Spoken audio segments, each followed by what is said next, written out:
conservative or socialist.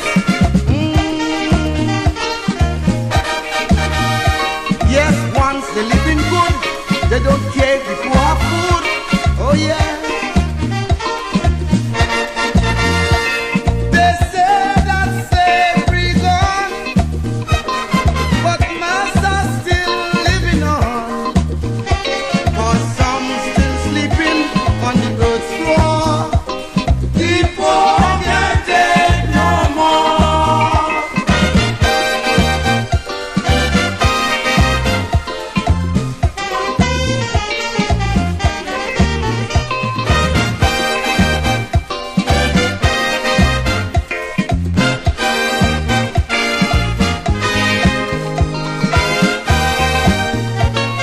Who tell Russia and America that poor people ready to fight their costly war? For it's men who can't find job, join the infantry. Look on every battlefront, it's poor men dying daily. Yes, while they're spending money on ammunition, poor people suffering from malnutrition. What a horrible example we get from the poor but people. The ordeals of the poor are terrible. People can't take no more. That's the cry from shore to shore. But Bonham and Bishop can't see the poor fed up. While Carter and Manley fail to impress me, they're gone. Fear-faced hypocrisy, bombastic plutocracy is strangling me for sure. People can't take no more.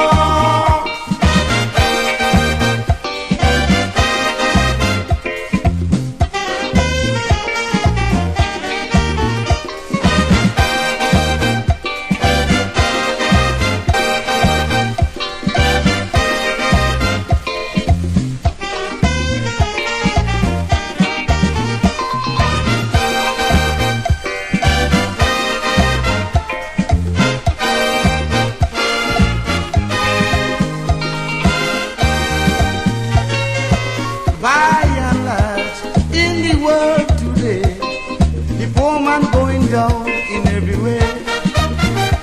In America and Europe, Asia and Africa, Middle East and the West Indies, the poor man getting real squeeze. Everything in the world costs plenty money. The rich living easy while the poor unhappy. Out of the pit of sheer frustration comes what was a revolution. The poor man got it hard in every land. The poor can't take no more. That's the cry from shore to shore. If we right, we get it wrong. If we fight, they shoot me down. Oh Lord, Lord, I want to know if it's so, the world must go.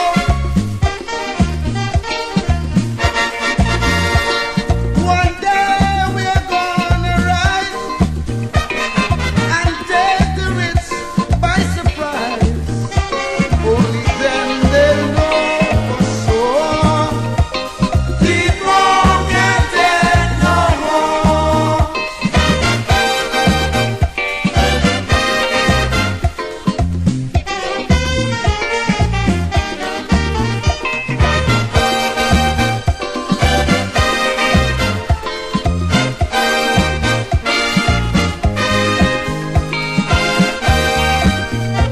If a poor man's sick and he ain't got bread, some doctors might tend to heal, some might lay dead. Though medicine is so advanced to cure most any pain, the poor man don't stand a chance without social welfare aid. Lord, the poor number rich in every nation, yet the poor vote for rich in every election. Each and every politician ways to end the situation, but the poor man only face exploitation. The poor can't take no more. That's the cry from shore to shore. Democrat or communist, conservative or socialist. Yes, once they living good, they don't care if the poor have food. Oh yeah. They say that slavery gone, but master still living on. Cause some still sleeping on the earth's floor. The poor can't take no more.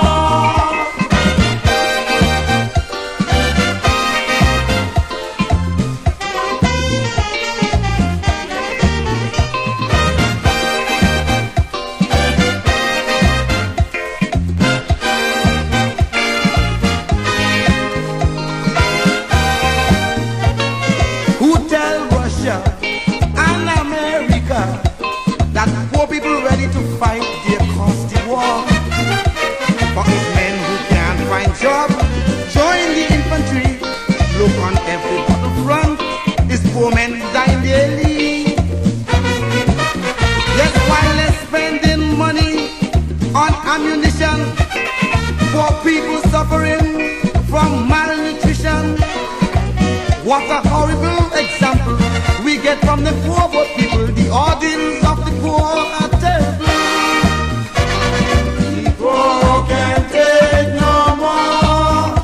That's the cry from shore to shore. But Bonham and Bishop can't see the poor fed up. While Carter and Manley fail to impress we, they're gone. Bare-faced hypocrisy, bombastic plutocracy is strangling me for sure. People can't take no more.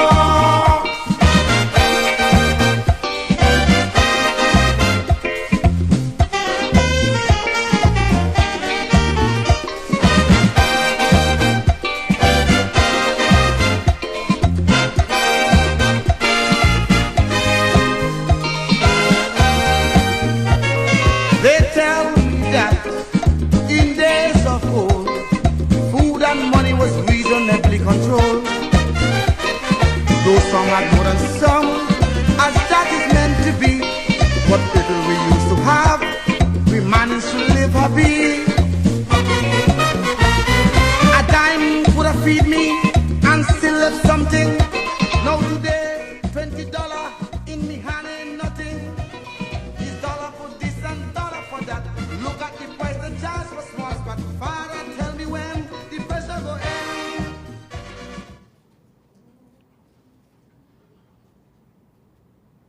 Good evening, ladies and gentlemen.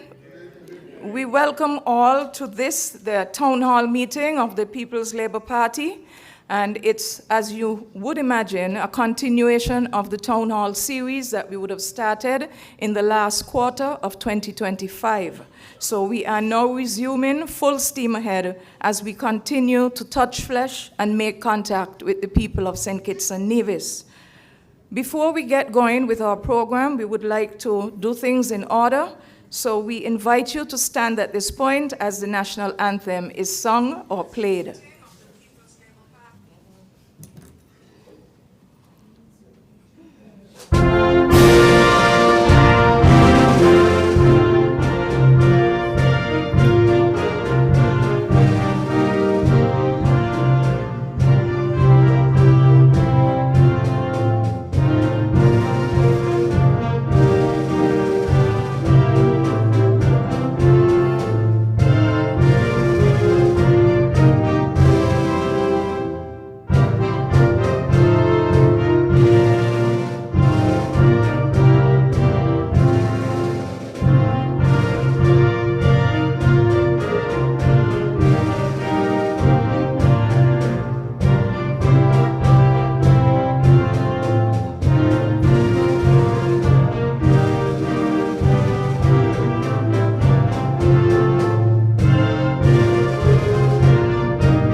Thank you. Can you kindly remain standing as we welcome Ms. Vikish Pickering to lead us in prayer, our chair of Constituency 2. Thank you. Good evening. Please bow your heads, close your eyes. Heavenly Father, this evening we come before you as humbly as we know how. We say that we trust you for all things. Without you, we are nothing. We say, hallowed be thy name. This evening, as we gather under the banner of the People's Labour Party, we ask, Lord, that you will be with us, that you will guide us in all things, that things may be done decently and in order. We ask that you give us wisdom as we carry out tonight's session. We ask that you would give us clarity as we go forward. We thank you for all those who are here, those who are on the way. We ask that you bring them safely, and we just commit this evening into your hands. And we ask all that we ask in Jesus' name, amen. Please be seated. For those persons who are still standing in the doorways, we do have some extra seating that you can have a seat if you so wish. Again, I welcome all to this, the resumption of our Town Hall series of meetings of the People's Labour Party. The town halls that we would have started since last year represent an opportunity for us to reach out to the communities within St. Kitts in particular, so that we can share ideas, our thoughts, hear from you, your thoughts, your ideas, your concerns, the things that matter to you. These things range from the economy to social services, to how safe we all feel, to the state of healthcare in St. Kitts and Nevis, issues having to do with things that affect us but are not necessarily of our own doing, matters such as global affairs, the unmitigated asymmetrical war that the United States and Israel have chosen to start against Iran, which we are already feeling the pinch at in terms of the gas pump, in terms of the cost of food, the cost to clear goods out of the port, which will be added on in terms of what consumers have to pay. And at the same time, we are also being made to pay for the excesses of a government that chooses to be spendthrift, chooses to globetrot, chooses to live a life as if all of the ministers had tourism as their portfolio, and to justify the incessant trips overseas. And of course, we will come to the point of matters that seem to go from the sublime to the ridiculous, such as the 100-man delegation to globetrot in 5 continents at a time like this, when we might be very well on the verge of World War III. And that in and of itself presents its own levels of insecurity for us and for them too, because we don't know what can happen. What if when the time comes and they should get back here to St. Kitts and Nevis, they can't get back here to St. Kitts and Nevis? That's another issue. There are some of us who might say, good for them, let them stay, okay, because some of them spend more time out than in. But nevertheless, St. Kitts is a place where the rest of us are obligated to live, because it is the country of our birth, or the country that we choose to live in if you were not born here, and we want the best for our country. And to get back to why we're here, that is the reason we have opportunities like this for town halls, so that we hear from you about the things that matter. It is the intention of the People's Labour Party to form the next government in St. Kitts and Nevis. And because it is our intention to form the next government here in St. Kitts and Nevis, we want to make sure that we approach this from a standpoint of consultative government. What do I mean by this? I mean that in order for us to govern, we have to have a respect for the people that we have been given the trust to govern. We have to operate in their best interest. We have to meet their needs that are in front of us. And we cannot meet the needs of people that are in front of us if we don't have enough respect for the same people to present fora such as this so that we can hear from you. It's consultations of this nature, feedback that we require, that help us inform what goes into a manifesto that we take seriously as our mandate to govern. So we are here to listen just as much as we are here to speak, to respond, to offer ideas, and to hear your ideas as well. Because never let the educated class in St. Kitts or the wealthy class in St. Kitts feel they have the right to speak for you. As a citizen in this country, you have every right, just like any other body, regardless of education, social status, wealth, or whatever it is, whichever wealthy family you think you come from, or whichever side of town you come from, whether it's the Peninsula, Frigate, St. Paul's, New Guinea, it does not matter. We all have the same rights given to us by the Constitution. So that is why we are here this evening. But before I get going, I would like to ask us to abide by a few house rules. Namely, that if you have your phone with you, if you can keep it on silent while you're here. If you need to make a call, you can exit quietly. Try not to walk in front of the camera to do so. And at the same time, there are persons on the outside at the doorways who can direct you should you need to find the restroom throughout the course of this evening. So having said all that, it is my pleasure to acknowledge the head table this evening, starting with the party political leader and third Prime Minister, Dr. the Honorable Timothy Harris.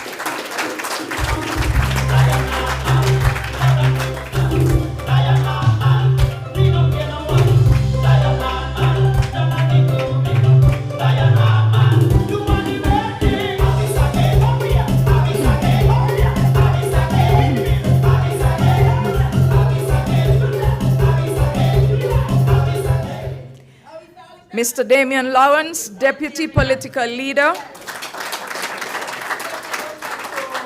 Mr. Calvin Pemberton, Chair of Constituency 1. Mr. Marlon Brown, Chair of Constituency number 3. We also have with us persons who are not necessarily at the head table, but who equally should be acknowledged, such as our Chair for Constituency 2, Ms. Vickish Lawrence Pickering. Our constituency rep for number 4, Aquan Julius. We also have with us our representative from the women's group, Angela Lewis.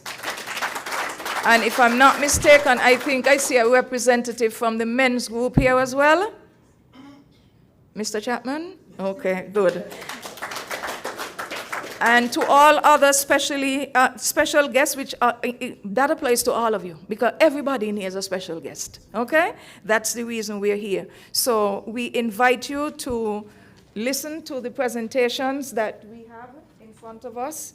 And of course, I forgot to mention Mr. Maurice Matthew, the chair of Constituency number 7. And to think he's sitting right in front of me and smiling at me the whole time, eh? Smiling away as usual.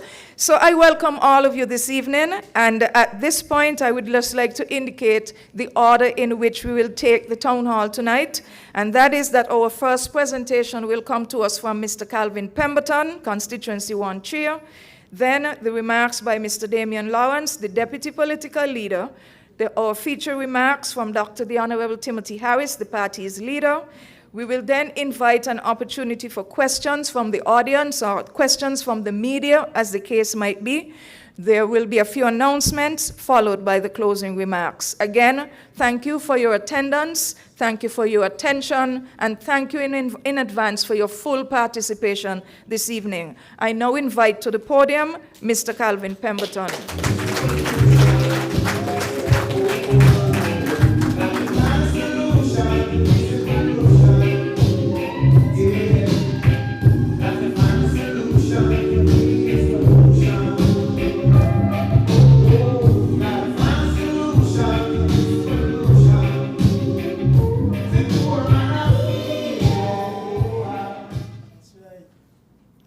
Thank you, Madam Chair. Welcome to all.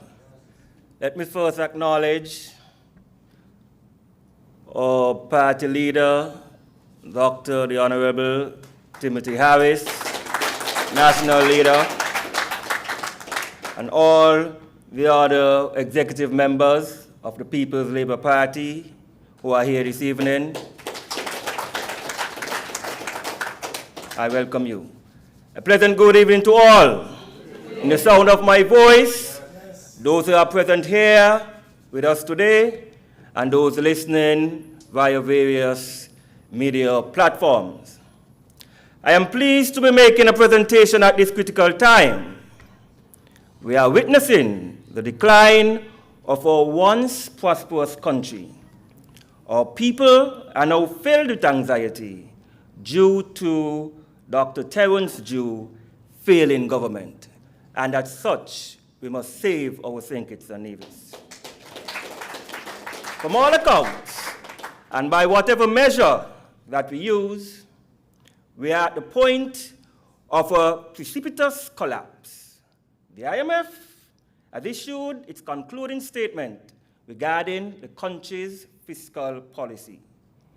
The concluding statement of the 2026 Article 4 mission indicates that real GDP growth is estimated to have slowed to a one Harris-led unity government. At the end of that period, in excess of $700 million reserve were left in the government treasury in 2022. No thanks to Dr. Terence Jew and his government. Today, it is reported that our reserves are disappearing, and as reflected in the 2026 budget estimates, we will continue to run up huge deficits. The Dr. Terence Jew government spend without understanding and with no prudence. They continue to spend, and he is insisting of touring 5 continents, beginning with Nigeria in Africa, at the country's expense and on our dime. To reverse this downward trajectory, we must elect a competent PLP, Timothy Harris-led government. We are faced with the realities of the hands of the self-serving Jew government and save our treasured and beloved St. Kitts and Nevis. Let us continue to work together, hand in hand, and save our St. Kitts and Nevis. Yes. May God bless us all, and good night. Thank you.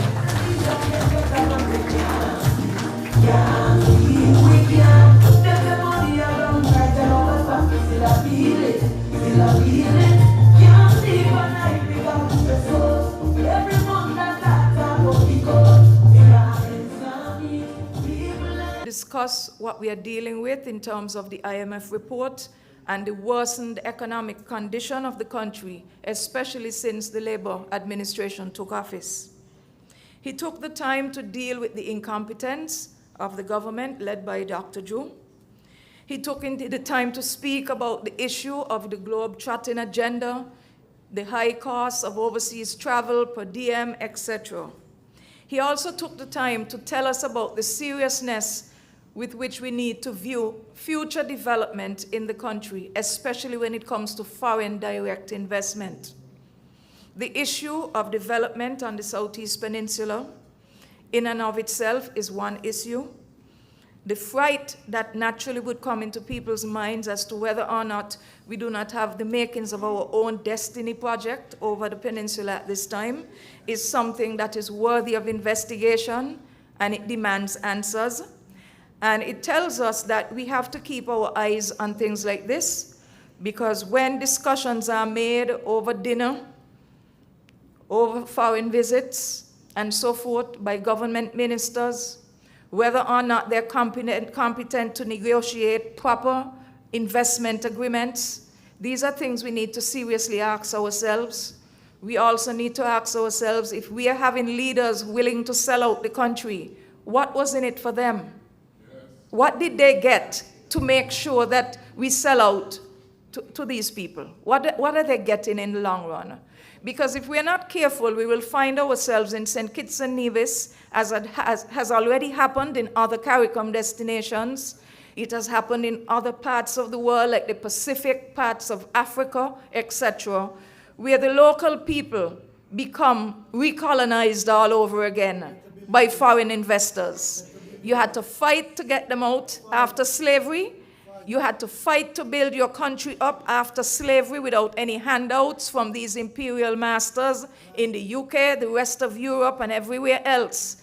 And now that we are at a particular crossroads in terms of our development, a development marked by changes in the economy as you get out of pure agriculture and so forth and have to rely on tourism, then recognize that you need a more diversified economy.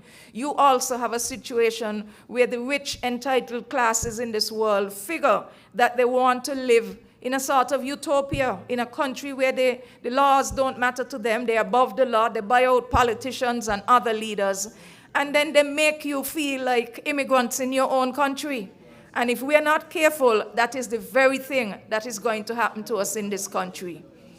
Okay? We all know for a very long time that the land on the Southeast Peninsula has always been private land.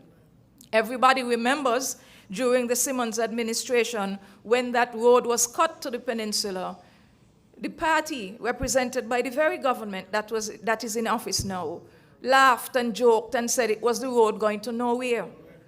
And now we discovered that there was vision in opening up that road because it added to the tourism capital of the country in terms of access to land. It created a national park reserve for rare species. I'm sure that some of you, if you're lucky to see a deer across the street, it might only happen once in your lifetime, but they're there. And these kinds of life forms we still have to protect because you have to balance the whole issue of national development with ecology, with care for the environment. But you don't get to do all of that if we're over here on one side advocating for what is in the best interest of the country and other people are cutting private deals that will then tell you they put up a bollard or they put up some sort of barricade and tell you you can't visit the beach. And it's things like these that would cause leaders of the past, even from the very Labour Party, chief among them being Robert Bratcher, who said that the beach was free. Okay? It is the reason why you had calypsos being made about the beach is mine. I can bathe any time in terms of Barbados. And it happens all over the place, and we have to be very careful that we watch the creep up, and we stop it, we cry out, and we say, not here. That's right. Not here. Because nobody should have any citizen of St. Kitts and Nevis feeling like a stranger in their own country. Nobody. That should not be tolerated. So I thank Mr. Pemberton for bringing this forward. I respect him for his professional background in carefully considering these issues and bringing it to us so that he can then spawn the national conversations that need to take place in the boardrooms and in other places where decisions are being made about the future of this country, especially when it comes to one of our most precious assets, which is the land of this country. At this point, it gives me great pleasure to invite to the podium to make his own contribution to tonight's town hall, Mr. Damian Lawrence, our national political leader. Deputy political leader. By and large, in the world today, the poor man going down in every way. In America and Europe, Asia and Africa, Middle East and the West Indies, the poor man getting real squeezed. Everything in the world costs plenty money. The rich living easy while the poor unhappy. Out of the pit of sheer frustration comes what was a revolution. The poor man got it hard in every land. The poor can take no more. That's the cry from shore to shore. Greetings from Central Bastille. Thank you, Constituency 3. We are happy to be here, and we're happy to be doing the work. It is a good and a decent thing for me to recognize Carlton Hanley, who passed last month, a community personality that most of us would know as Casper, Bollage, or Rideout. His contribution to the community is both individually and through his lineage, where his sons would have been some of our Premier League players and national players. His impression on me, his nephew, and his sons was of a strong man, and I want to recognize him and acknowledge this family's loss for such a good man. I also wish to recognize that tonight is the first time I'm having a town hall without my awesome Joyce, Niles Jones. I see the picture of her son, another awesome man, as he was Niles Jones. And for these loss, I ask that we take a moment of silence before I get into my delivery.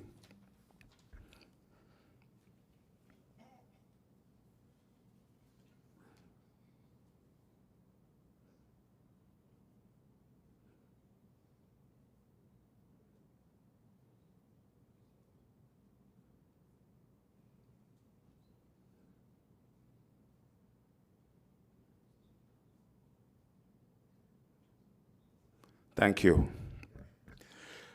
Calvin is a very technical individual. You're going to know everything when he's finished. And I'm going to speak the truth. Richard Pryor once said, "Fear will silence you if you let it. The truth will set you free if you speak it." I want to be a free man, so I'm going to speak the truth.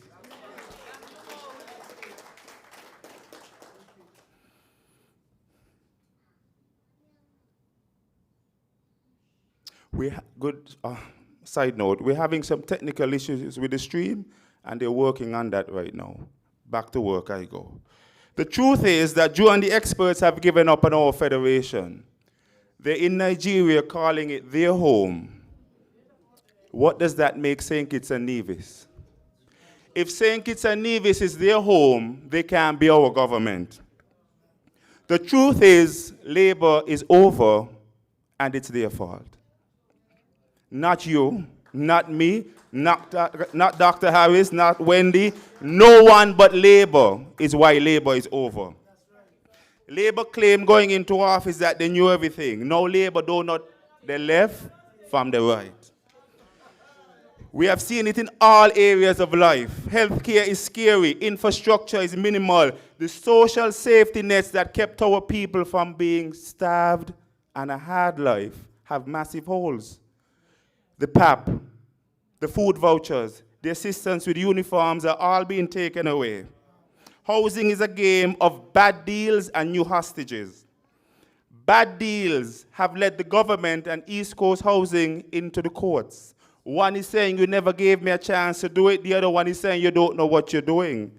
Both of them are telling the truth. Only one side is suffering, the people. The embarrassing rollout of 2 out of 2,400 homes means the game of hostage and waiting continues. Central Bastia is among the worst affected. Out of hundreds of applicants, they're hoping to get 1 of the 12 homes built. Everyone is being promised one. People left to struggle after they empower a party that should have taken care of them. I'll talk more about it another time. But foot soldiers, it's time to start marching. March to something better and march to something that produces. But to the people in charge, stop with the games. Give to the people who need it most. Marijuana is a matter of double standards. While some can mass produce, advertise, and deliver, those who fought to make the change are being arrested. Last week, Banky, a Rastaman, whose faith is a part of the Sankofa decision that brought pivotal shift in marijuana and its use. Because of his faith, it was now time to talk about decriminalization. Now the same Rastaman who has the same faith that made the change was arrested last week for things he was told he can do. It is another example of the poor man getting a bad deal under Labour. Next month is the end of the tourism season. The dull period kicks in with a boom. Hard hitting. The people who carry this economy are going to be left with less hours and less money. But what did Labour say going into office? Labour said going into office, they will see to the implementation of a special project which guarantees income for hotel workers during the dull season. Labour has done nothing since that. The dull season is going to be followed by young faces, young school leavers looking job opportunities and being told nothing there. The economy is hard. And these young people are eager to help mom, to help their siblings, to make life better. But Labour is busy on a world tour instead of providing opportunities. That is proof that Labour is better for them, not for us. They've proved it, and we have to believe them and save our St. Kitts and Nevis. Calling, Secretary, hear the nation calling, Secretary, hear the nation calling, Secretary, hear the nation calling. Like I said, Labour is over. Let us begin our future together. The People's Labour Party has been actively and continues to engage you because we need you to help us understand how to serve you. We are going to produce for you a government that loves you, not after 4 years, but from day one and every day after that. Bring back PLP for a better life for all of we. Bring back PLP for a better life. The term you're on file goes away with a PLP-led government. When you apply for land and house opportunities, you're not going to be told you're on file ever again. You're going to be prepared for your interview in the order your application was received. You're going to be called ahead of time to tell you what you need to be successful. And at the end of these interviews, you're going to be a homeowner or closer to a homeowner. Life for all of we. Bring back PLP for a better life for all of we. We want you to win. And we're going to make every effort for you to win. You win with PLP. Bring back PLP for a better life for all of we. Our federation is blessed with the geography, the talent, the network, and the resources to set the regional standard for excellence. We lack only the leadership and the will to do it. We had that type of leader, he right there. Dr. Timothy Harris. A man who considered all of society, a man who always advanced our federation, a man tested successful on local, regional, and international matters. A man ready to do it again. Bring back PLP. I say give me Harris again, 'cause the ones there now. But guess what? You must be ready as well. Spend, now the country down. You must be ready as well. We want you to register. We want your family registered. We want the strangers registered. We want acquaintances registered. You know why? You know why? We cannot steer this country with our hands off of the wheel. Bring back PLP. Bring back double salary. Be ready to make the decision that you deserve better. Be ready to take actions to achieve better. It cannot be achieved by saying main voting. That is the same as saying I'm not going to try. Labour has been so good to let you know don't vote for them again. You now have to be brave enough to make that choice and save our St. Kitts and Nevis. A bunch of experts in traveling, they barely here on the ground. Now let me speak plainly. If you ain't ready, tell me no. If you ain't ready, you're ready. Because the days ahead is a fight. No one gives you power, you take it. And we must be ready to march, protest, then vote them out. PLP for a better life for all of we. Bring back PLP. Now, if you're ready for all of that, and if you're ready to commit to that change, and if you're ready to have somebody who thinks about you every day and makes you proud for the way they deliver, you feel good about that vote. And if you're ready for a place to place that support, see us here. PLP is ready to do amazing things to this federation again. Be ready to give us your support. Because when PLP win, All of us win. Breaking bills keep rising, leaders playing, not supervising. Water low, lights keep dropping. Victimization, can't stop it. Pop gun, people stressing. Who gon' stand up, who gon' listen? Oh, SOS, save us, thank kids and babies. Oh, yeah, yeah. People's rescue mission, rise up and witness. Oh, yeah, yeah.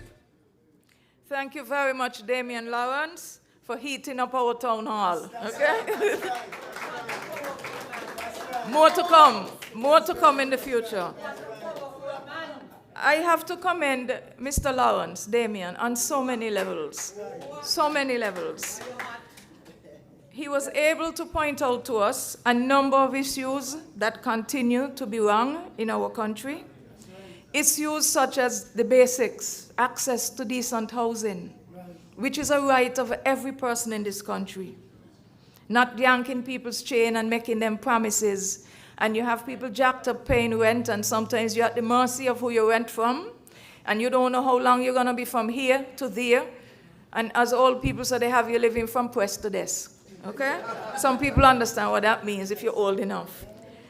We also heard from Damian the whole issue of the marijuana regulations that have already been passed, what the Rastafarian community understand to be their rights about the use of marijuana as part of their religious ceremonies, the use of it in terms of places where it can be consumed, in terms of the ability to grow plants, etc. All of these are outlined in legislation. And when that legislation now puts you in contradiction with what is happening on the ground to the point where you can be arrested for interpreting the legislation the way you thought it's supposed to be interpreted, and then your arrest is supposed to hold water, it then makes you wonder, well, what's really going on here, and where is the disconnect? So we have to do better, because we have a growing Rastafarian community here in St. Kitts and Nevis. We also have to be mindful of the fact that not just Rastafarians are consuming marijuana or any of its byproducts. There are persons using things like CBD oil and other things like that for various ailments and medical conditions. And they too would need to know exactly, what am I allowed to do or can't do? What can I purchase? What is not allowed for me to even bring in a suitcase? These are conversations that need to be had for the benefit of all concerned. We also hear from Damian the whole issue about making a difference in St. Kitts and Nevis, and about the fact that even in as much as you want to say, I am a PLP supporter, I'm a PAM supporter, Labour supporter, whatever might be the case, that's all as well and good, but it's the vote that matters. If you don't go out and let your pen or pencil do the walking and the talking, then all of what we are doing here doesn't amount to much. If we want change, we have to be willing to make that change happen.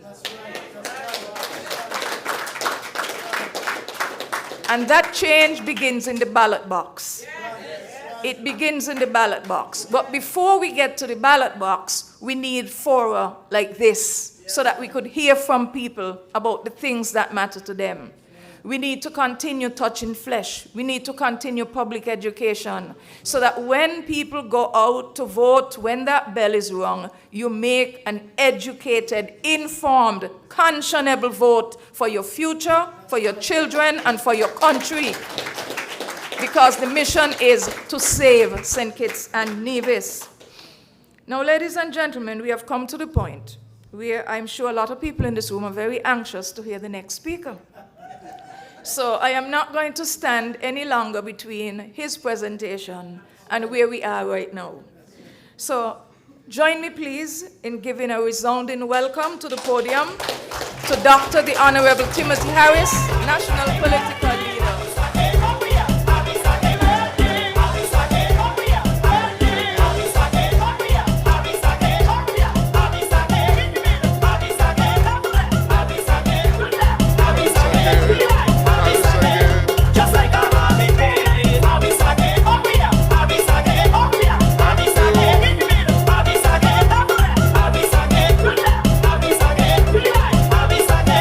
Just like a Robin David, give us a smile.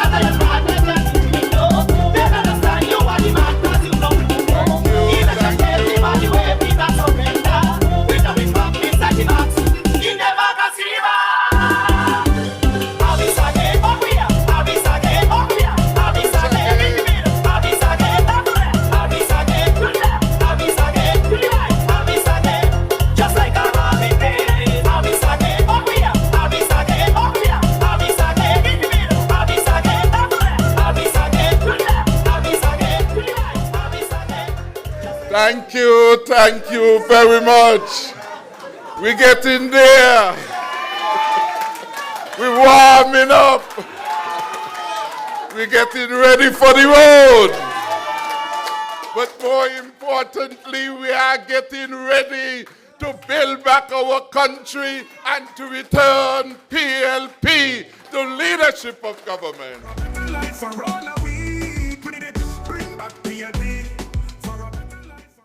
Thank you very much. I want to welcome all of you who are listening to tonight's town hall. Those of you who are here in person and you are looking spectacularly good, give yourself a round of applause.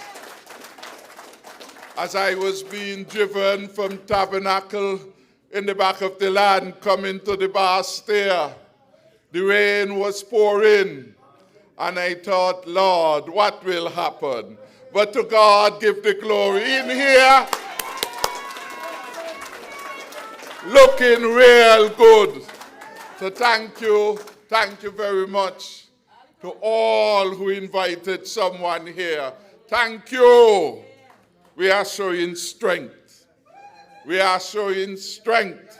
And we are showing that we have the winning vibe. And come the next election, PLP will win for you. And when PLP wins, all of us will be part of that victory. So thank you very much. Yes, bring back PLP, Adamiase. Bring back PLP. So thank you. And I want to welcome those who are listening through the variety of platforms that are available, YouTube and Facebook, radio, etc. To me, it doesn't matter whether you are PLP or not. I say thank you for listening to the voice of reason. Thank you for listening to the real patriots who will take this country and make you proud. Thank you. And we ask you to join us. Join us because only this party has been saying from its inception, we welcome all. And our country really needs all of us. It needs rescuing. Tooth, Moon, and Sam, country to town. Everyone knows things not going well, and Dr. Joe and the band of vagabonds have to go. And you must make sure they go. We're not accommodating. We're not accommodating them anymore. They have had enough. They have had 4 years almost of a 5-year term and nothing for you. 4 years of a 5-year term you gave them. 80% of their time then already gone, and you can't find happiness in their performance. There is no way they can make it up with their last minute coming and photo-ops and trying to dig up here and dig up there. Can't make up for lost time. Because time lost will never come back. If they had done what I had done in the first term, work every day on behalf of the people, by now you would have been feeling happy. You would have been feeling happy. Every day must be for the people. That is what public service is about. Sacrifice. Sacrifice night and day to build a country. Because the challenge of development is that it takes time and it needs a steady hand of leadership. Steady hand. And they don't have no steady hand. The leader goes off to Nigeria and the leader doesn't know where he's at. Imagine that joker go to Nigeria and the first thing he said, I am back home. You understand? Look at the clip. Dr. Duke goes to Nigeria and he calls Nigeria his home. What a man. What a man. He's at home when he's away from you. He's at home when he leaves the problems behind here that he has created unattended. He's at home in a foreign land.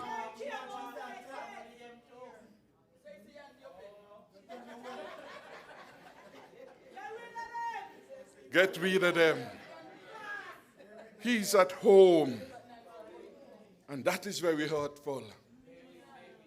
The leader has denied his people.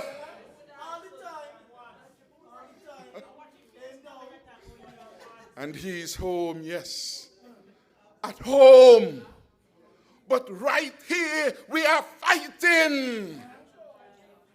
We are fighting to preserve our St. Kitts and Nevis as our country, as our land of birth. While he's at home in foreign land, he left behind a destiny project that if it succeeds, will make us worse than slaves. Yet he's at home in yonder lands, not carrying the burden of the country in his head. How could they sleep at night when so much pain and suffering is in our land? How could they sleep at night when they know for 4 years they have made the people who voted for them look like puppy shows? They have fooled them, and they are not honest to come and say, boy, we really messed up. They're not going to say that because they are not honest people. If they call me name, they might learn. Because one thing I did, I delivered for you. When sugar workers were robbed of $16 million in my first term, $16 million were paid to the former sugar workers. I did it for you. In my first term, I confronted 2 hurricanes in the first term. And I launched a housing repair program that assisted 4,000 families. Performance. In my first term, I dealt with PEP, I dealt with STEP. I played double salary after double salary, putting money in your pocket. In my first term, I brought the crime down through innovative program like the Peace Program, so the brother in the West could go to Central, and from Central go to East past there. They could jam, they could go to work, they could take care of their children, carry them to school without looking behind the back, because the government instituted itself in a way that made sense for the people. For a better life for all of we, bring back PLP. For a better life for all of we. Yes, they must look to the record. They must look to the record. Because I could talk good, but I don't work better. And my work is there speaking loudly. That's why the people are saying, we want back Timothy. I'm coming to you again. Bring back PLP. For a better life for all of we. Bring back PLP. I not them there. Then I look after people in 2018 when we were dealing with certain increases in the cost of living. We determined that we had to give people an increased income. And as if out of nowhere, we came up with the idea of the Poverty Alleviation Program. It was a vehicle to address the gap between what people were earning and what the technicians tell us was needed for people to be able to have a basic, at least achieve a basic standard of living. And you know how helpful that $500 was? Was it helpful to you and your neighbor? Yes, it was. And they promised they don't know how to do things, because they're not bright. They should have asked me, I would have told them. Proper study, proper preparation. Imagine I started it in 2018, continue it without let up in 2019, in 2020, in 2021, in 2022. I never stopped through all this storm. For a better life for all of we. Bring back PLP. For a better life for all of we. They came in promising 1,500. And instead of giving you 1,500, they cut it in half to 50. 250, and they threw thousands of people off the program without warning, without notice, without calling you in for an interview and say, well, we have this information. Is our information correct? We are going to have to take you off the program, but we will give you 6 months to organize yourself. See if you could get a second job somewhere. No. They're so arrogant. They're so spiteful. It's as if this government came in with the devil with it. To the wickedness to people. Taking away from them that which they did not give to them.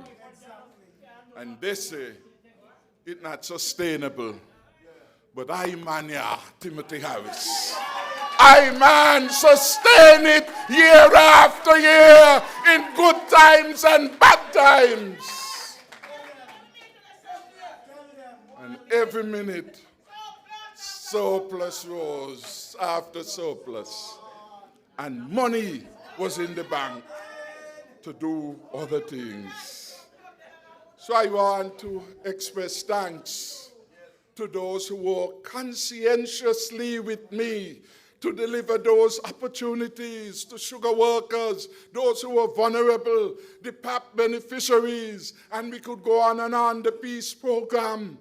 Some of these things you had never seen in the country before. But thank God you had a real leader, competent leader, who knew how to manage.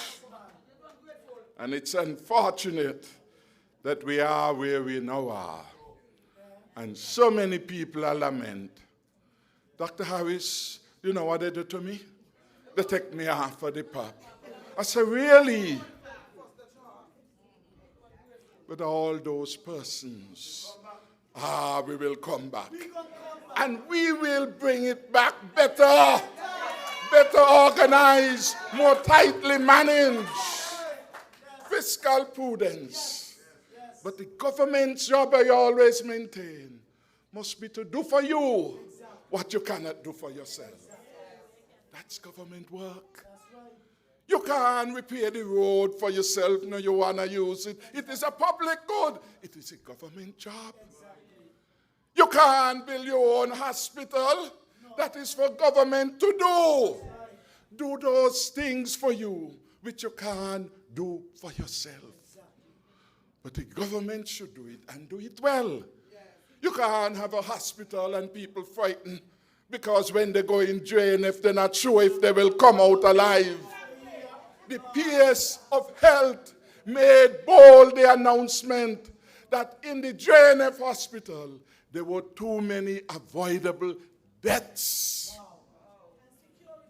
That's a damning indictment, especially when the Prime Minister is Minister of Health. And there's no commission of inquiry because they are not concerned about the lives of the people in our country. When they're sick, they could fly away. When Nigel was sick, he was flown away to Miami. Hundreds of thousands of dollars paid for him. When Douglas back was feeling the pain, he went out on a private jet. And he was treated and taken care of by the government. You have not that luxury. Therefore, we must make our hospital the best possible hospital that can be available to us. And we are committed to improving your health care. I recall when we were there, how we had so many businesses flourishing. Young men, young women given a chance.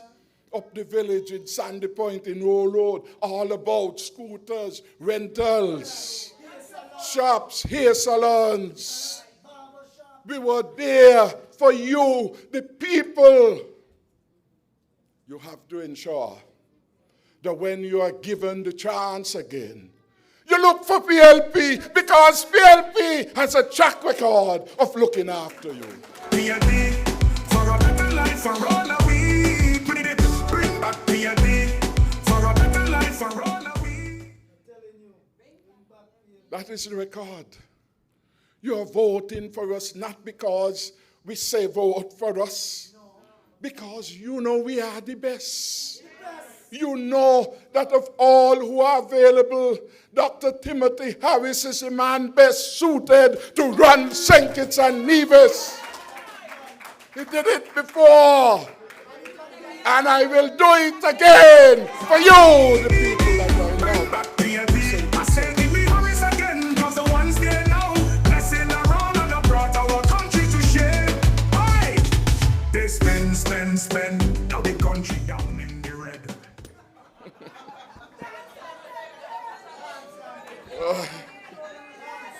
So, we are conscious really of our need to serve. I was born poor, I understand poverty. I lived it. I came from a family in which my father served 33 children. 33, not 3. And he ensured that we knew all of them. The only one I didn't know was Makiba. Makiba would be known to the people of Central Basti and Rassilai and them. In the 70s, I was told she went off to Jamaica as part of the new idea of going back to Africa and living the Rastafarian life and all of those things. But I understand what poverty is.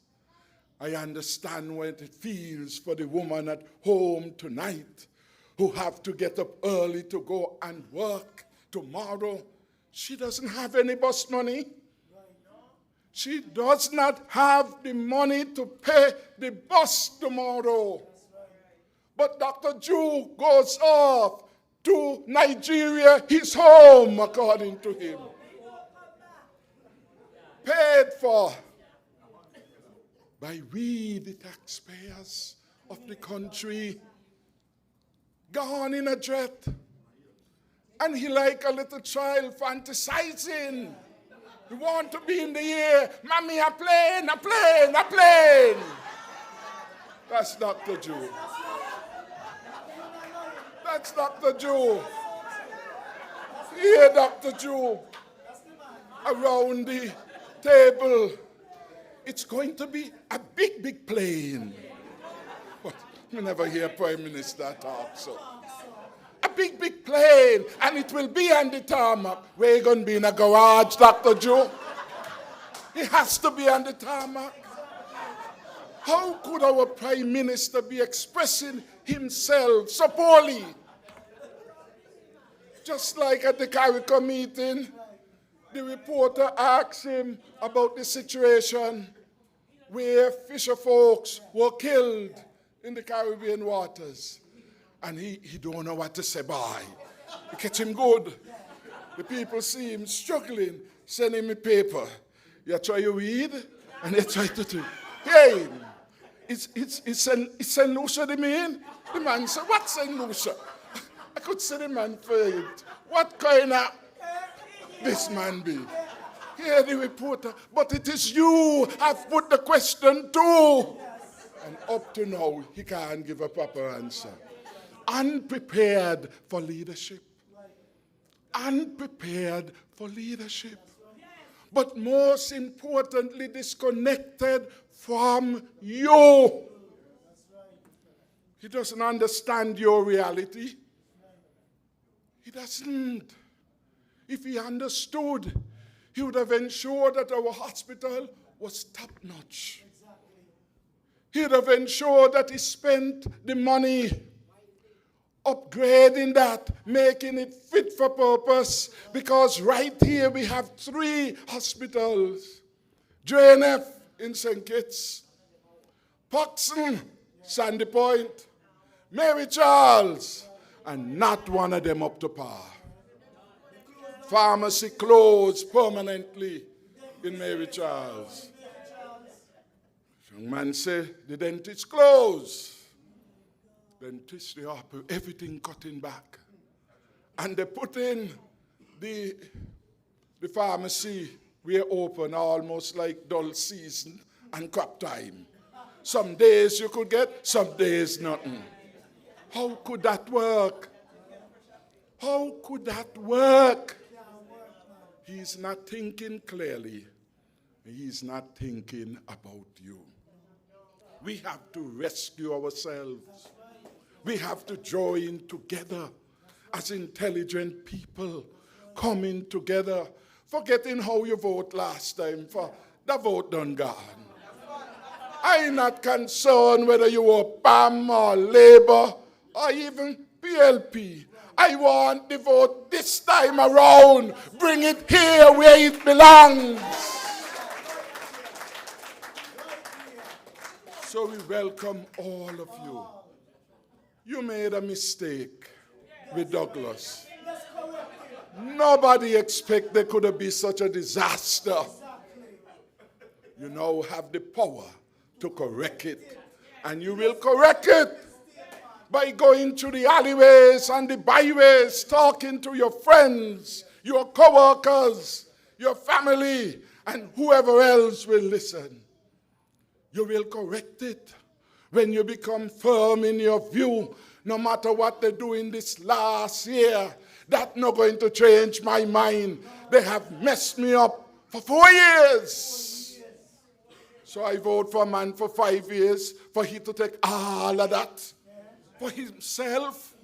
It's 36% increase. Dr. Ju took for himself. Dr. Ju gave up his house in St. Peter's, run a judge out of the house at Beacon Heights, fix it up, spend hundreds of thousands of dollars, your money, to renovate and upgrade. We furnish it probably 6 times now. 6 times at your expense. The food that he's eating, you are paying for it. The garden, he has a display. Your money paying the gardeners. And then want to be what he's not. Oh, I'm in my garden. Where you get garden? Where you get garden? It's the people's garden. It is the people's house. It is the taxpayers' belongings. And you must tell him off of that ego trip. He's only a man with a bruised ego. Defective leadership could justify, oh, I'm going off to Africa. As if thou not bad enough. He going to 5 continents. You ever hear that? I get a WhatsApp from a friend in Ontario, Canada. He couldn't believe what he heard. I said, you heard the same thing like me. Believe what you hear. He said 100 people. He said, even here in Canada, Canada probably has somewhere close to 30 million people. The Prime Minister of Canada can't take up himself. Say he gone with 100 people. That makes sense. That makes sense. And then he goes there, he says a summit. But who gone to that summit? How they got in? Did they break any rules, any law to get there? Who are the people? They shame to publish the list. Because when you see some of them who dare, Lord, they'll get you angry. But not hit them, please. It's not the fault, it's Dr. Jo's fault. We're happy for them. And we are ashamed of the poor leadership and poor decisions of Dr. Jo. So he said it's a summit. Summit is a gathering of heads of government. When we went go check to see, well, who gone up there with this Caribbean? And I said, it's any Caribbean summit. Not one other prime minister, all the history of CARICOM, gone up there. Because they work out, this is a puppy show, this is a foolishness. They're not putting the energy in that. One country sent a representative, that was Grenada. No other independent country within CARICOM, it's there. And even up Africa, who gone there? Dr. Jo alone. He alone. Because leaders are serious people who must devote their time to the management of the operations within the estate. I heard Gaston Brown saying with all the increases in the oil prices, he will ensure that he protects Antiguan from any increase. I said, wow. Gaston, pick a page out of my book. Go ahead, Gaston, keep the page. For I shall write new pages. I heard out of Anguilla, the premier just gone in, and the lady say she will also offer some support so that the people of Anguilla do not have to go through this financial stress created by the increases. And may I listen to Dr. Jo to make sense. Make sense. Say something about us. Not a word. But anyway, he gone back home to Nigeria, he said. We want that change. We want that change. Yes. So we see that he is displaced, that he doesn't understand his role. He thinks that the office is for his own self-aggrandizement. That is about him. Him to go and he drink something and he show off himself. Understand? But the office is not for self-aggrandizement, but really to look after the people. Care for them, love them, direct them. And we can't get that kind of behavior from him. And he has joined up with this company in Africa that he's paying. A company in Africa is being paid to organize this summit. You understand? You see the lady who walk across with him? Okay. That company is being paid to organize this show that he is having in Nigeria. You hardly see any government functionaries there because they wonder why this man come back here. Why has he gone back there? He has been there before. He did not need to go. And while here things are happening that requires his intervention, we need full disclosure of what is involved with the destiny proposal. We want to read it for ourselves, examine it, so that we are not caught. Because the SSG bill shows we can't trust the government to protect our interests. It was so bad a bill that the father of Garth Wilkin came out and spoke out against it. It was such a bad bill that Emil Ferdinand spoke out against it. It was such a bad bill that the Bar Association spoke out against it.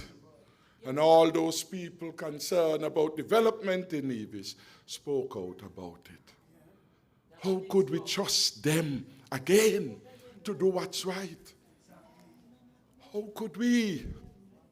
Calvin gave us an overview of what was happening over at the Friars Bay. And you ask, how could you trust them? Why is Garth Wilkin writing forward letters to people, lawyers? When for years, the firm to which he was attached was representing the interests of powerful people over there. Powerful people. And now the Attorney General office is writing forward letters. Want to kick people off their land. Want to exchange them with foreigners. Ritz-Carlton and them have built property elsewhere. And they have accommodated the beach bar operators because they add the authenticity to the experience in the country. The people must be given a fair chance. A fair chance. Fair chance. And the government must not use its power to push out its own people. You must be an honest mediator in the dispute, if there is one. But Calvin made the point. If this is private lands we're talking about, private people, when they got dispute, they go to court. Let the court decide. If it is private lands, because that's what the government is saying, then let the people deal with it through established mechanisms. We want development, yes. But in every development going forward, your People's Labour Party will make sure that there is pride of place for our local people. Pride of place. It has been done successfully elsewhere. You know, in some countries near us, BVI and so, you can't own certain land, they give you a long-term lease. Sometimes you can't even get citizenship because they say you're not a belonger.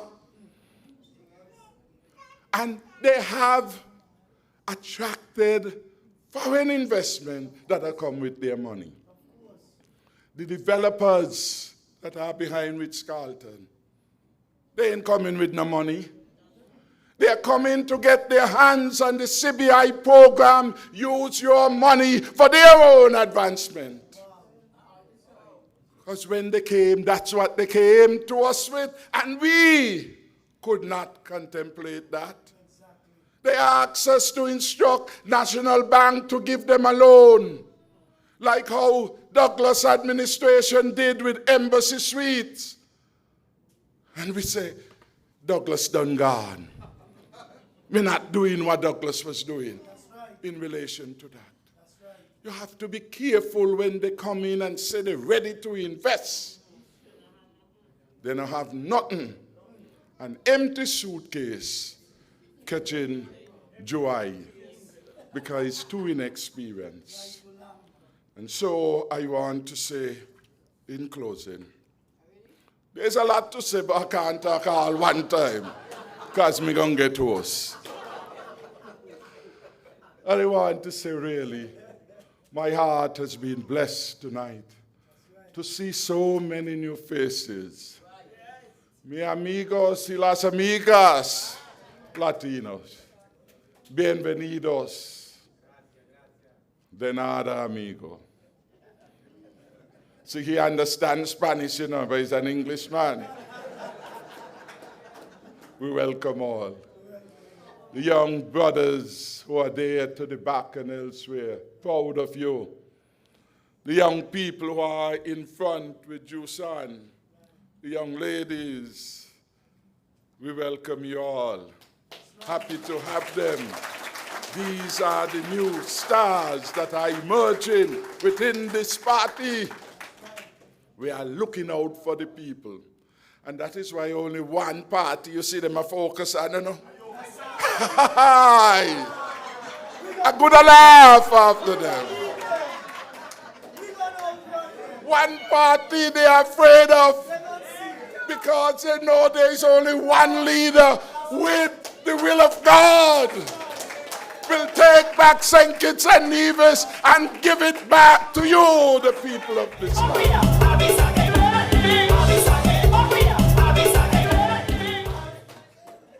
Yes.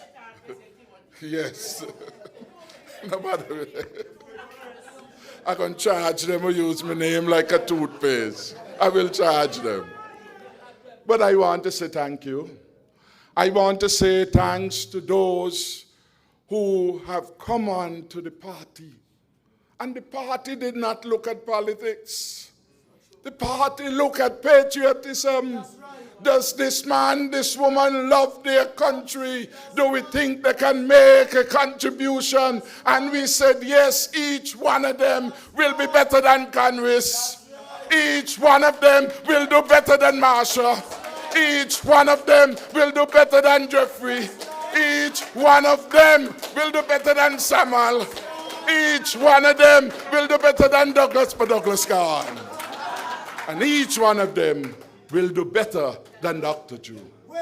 Because they're coming from a different vantage point to put our country in a better and a new direction where everyone matters. That's why we say we welcome all. Because everyone matters. We demonstrated it time and time again. When we had COVID in particular, we help everybody. Busman get help. Families with children with disabilities, we help them. Because everyone matters. The farmers, the fisher folks. Roof program too. Fella, you're bright man, you can talk on the campaign. Get the name to the back there for me. It's people like you we want on the platform to speak to people like you who live and understand what you are going through. We don't want people who just come because they say that they got this behind their name. This behind their name now used for you. Look them there in government say they are expert. A Townsend man would not make the mistake Dr. Jumaid. So you can't just look at the books, the heart, the mind. That's where we are looking to select the good people. So I say thank you to those who joined me at the head table today. Calvin Pemberton, a former director of public works, an architect, a man with tremendous knowledge of government system. I thank him for coming forward. He had always been a good citizen. He, like me, was labor once upon a time. But we understand labor. That Jew labor is a fake labor. Ain't no good. I want to thank Marlon for coming and be part of the organizational team. I want to thank Damian Lawrence. He, like me, came from labor. And once upon a time, he never liked me because me a PLP. But he's now my deputy. You see what a leader? What a man is Dr. Harris. Because he has a good mind. He loves the people of Central Bastia. He reminds me of Mills. He will never walk away from the people of Central Bastia. There will be compassion, there will be love, there will be excellent service. And that is what you want. And I am so happy to have as our chair lady, this lady who tells it like it is. Very sharp, very gifted, very able. People used to say she a Pam. Me never ask her what she be. I just know that she is good. And you heard her tonight. And you have heard her many times before. Say what you will about her. She's a star. Give her a round of applause.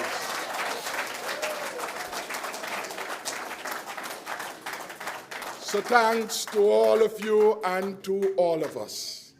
Together, we will deliver this. Together, we will achieve victory. They ask how we will do it. We will do it with the votes of the people. They ask how we will do it. Take a poll, walk up 4th Street. You know Labour gone. Ask the people who is the fittest of them all. It's me the star. Me the star. That is how we will win it. Because it is not boundaries that are voting. It is not the tricks and the photo-ops that will vote. It's the people. The people. And the people understand that Dr. Harris has the best plans and he's the best man to lead St. Kitts and Nevis. God bless you and thank you very much.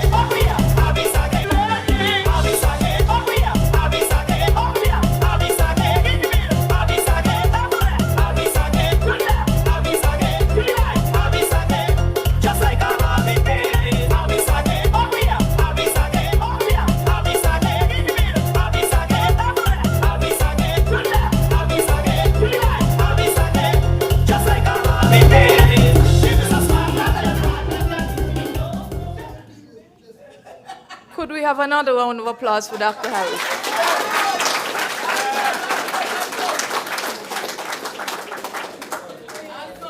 From the time I met this gentleman many, many years ago, he always had an energy that you could not put down. And one of these days I'll tell the story of the first time I met him, but it's not for now. But it was way back during Christmas of 1988. Carnival Day, to be precise. The rest I will tell at another occasion. Okay? All right. Now, we heard from 3 presenters this evening. You heard from Calvin Pemberton, putting it in perspective in terms of planning and development, including but not limited to Bastia High School, the special sustainable zone, what is happening on Friars Bay, and all the rest of it. And you heard about the IMF concerns, which the rest of us naturally should have. You heard from Damian Lawrence in terms of dealing with social services, the plight of the Rastafarian community, issues to do with housing, the concerns of the people of Central Bastia, which are near and dear to him. And of course, capping off the evening, you heard from our beloved leader, Dr. the Honorable Timothy Harris. Now, I am not going to itemize everything that Dr. Harris said here tonight, because we all heard him loud and clear. He, out of character tonight, was very brief, gratefully so too, right? But then it gives more room for the Q&A, which is coming up right now, and for the opportunity to expound on some of the issues that we would like to air out here tonight. Before I go any further, it is remiss of me that I did not mention at the start of our streaming this evening that apart from being carried live on our YouTube channel, the proceedings this evening are also being carried by Sugar City FM and also by Freedom FM. I should have mentioned that earlier. Now, we are at the point where we are willing And we are anxious and expectant in hearing from you in terms of your concerns. I know, yes, we are hosting this meeting in Constituency 3, but we recognize through the room that we have representatives from all over St. Kitts here this evening. So, and that is wonderful. So, for those persons who have questions, I think there is a microphone over to what is my right on the side passageway that you can make your way there, state your name, and you can ask your question. However, to get the ball rolling, I would have received in advance a question since yesterday from an individual who is trying to find out, one, this trip that Dr. Drew has led a 100-man delegation on, covering 5 continents. If they're crazy people, I can't answer that. Okay? No, I think the question was being asked from the standpoint of the IMF report, which tells us that we need to be cautious. The question is also being raised from the standpoint of what is going on globally, in terms of global insecurity, the fact that we could be looking down the barrel of World War III because of what is going on in the Middle East.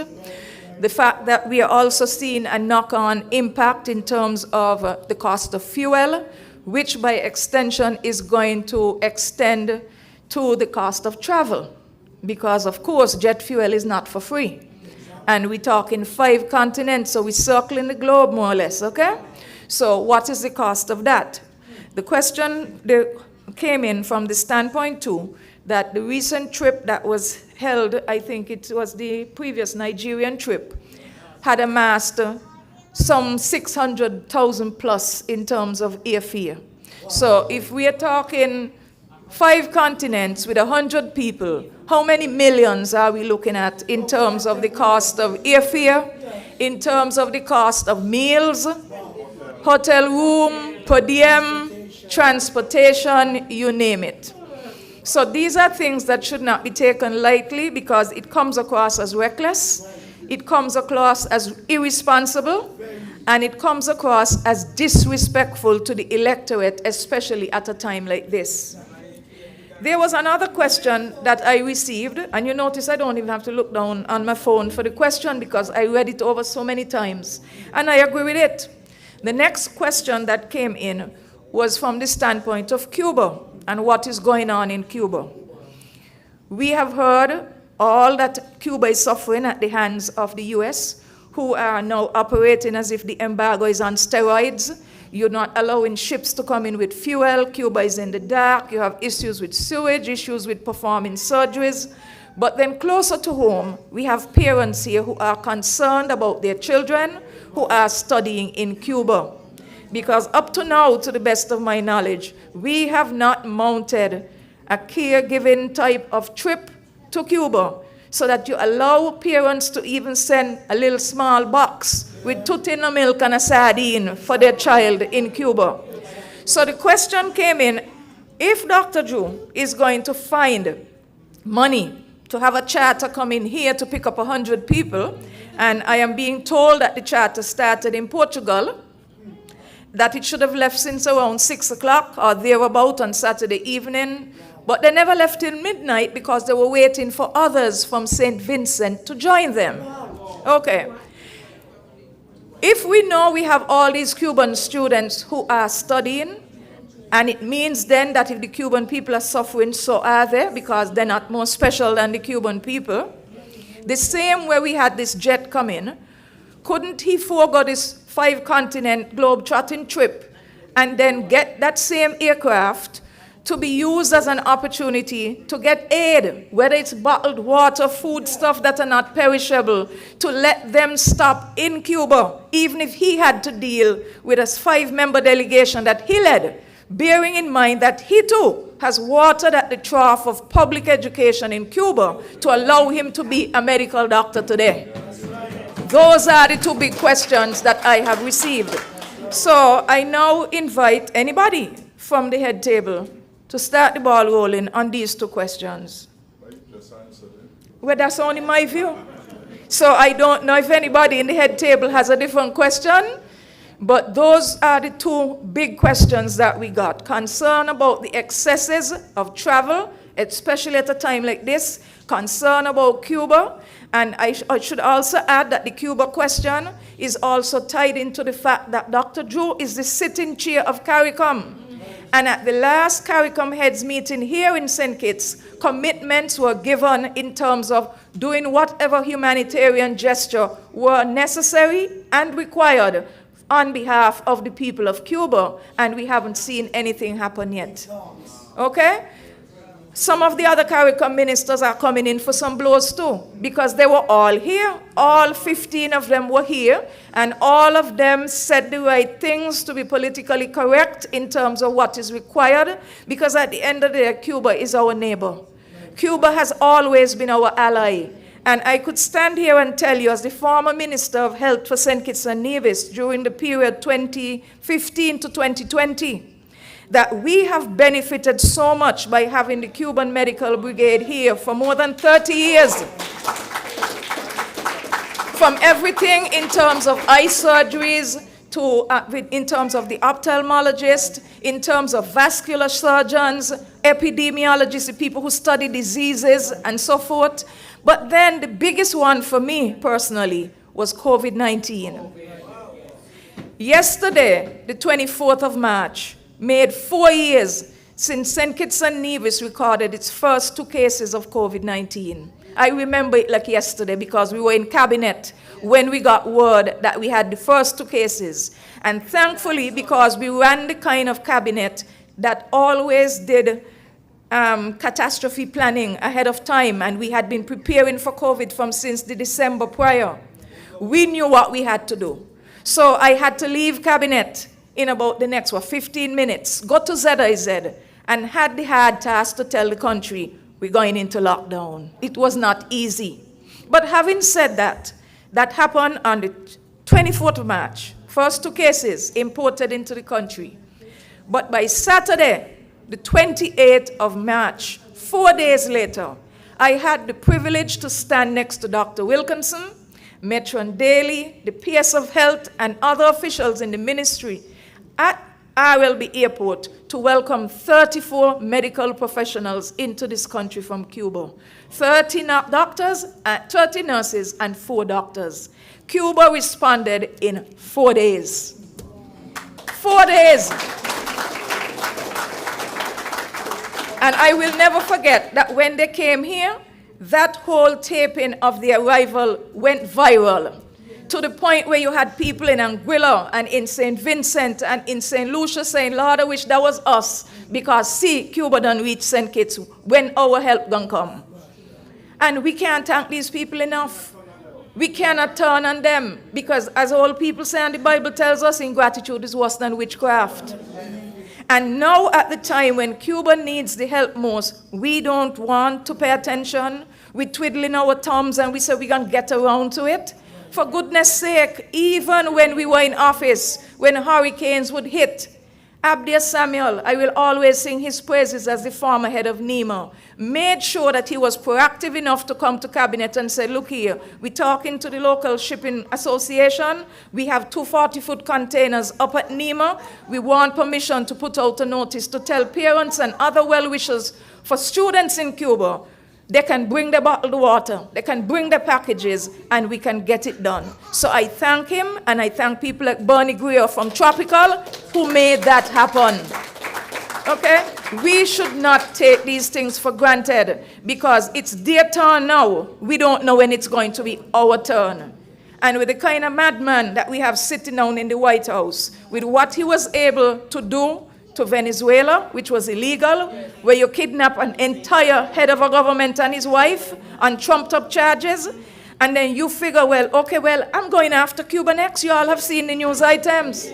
You're going after Cuba next, like Cuba is yours to have.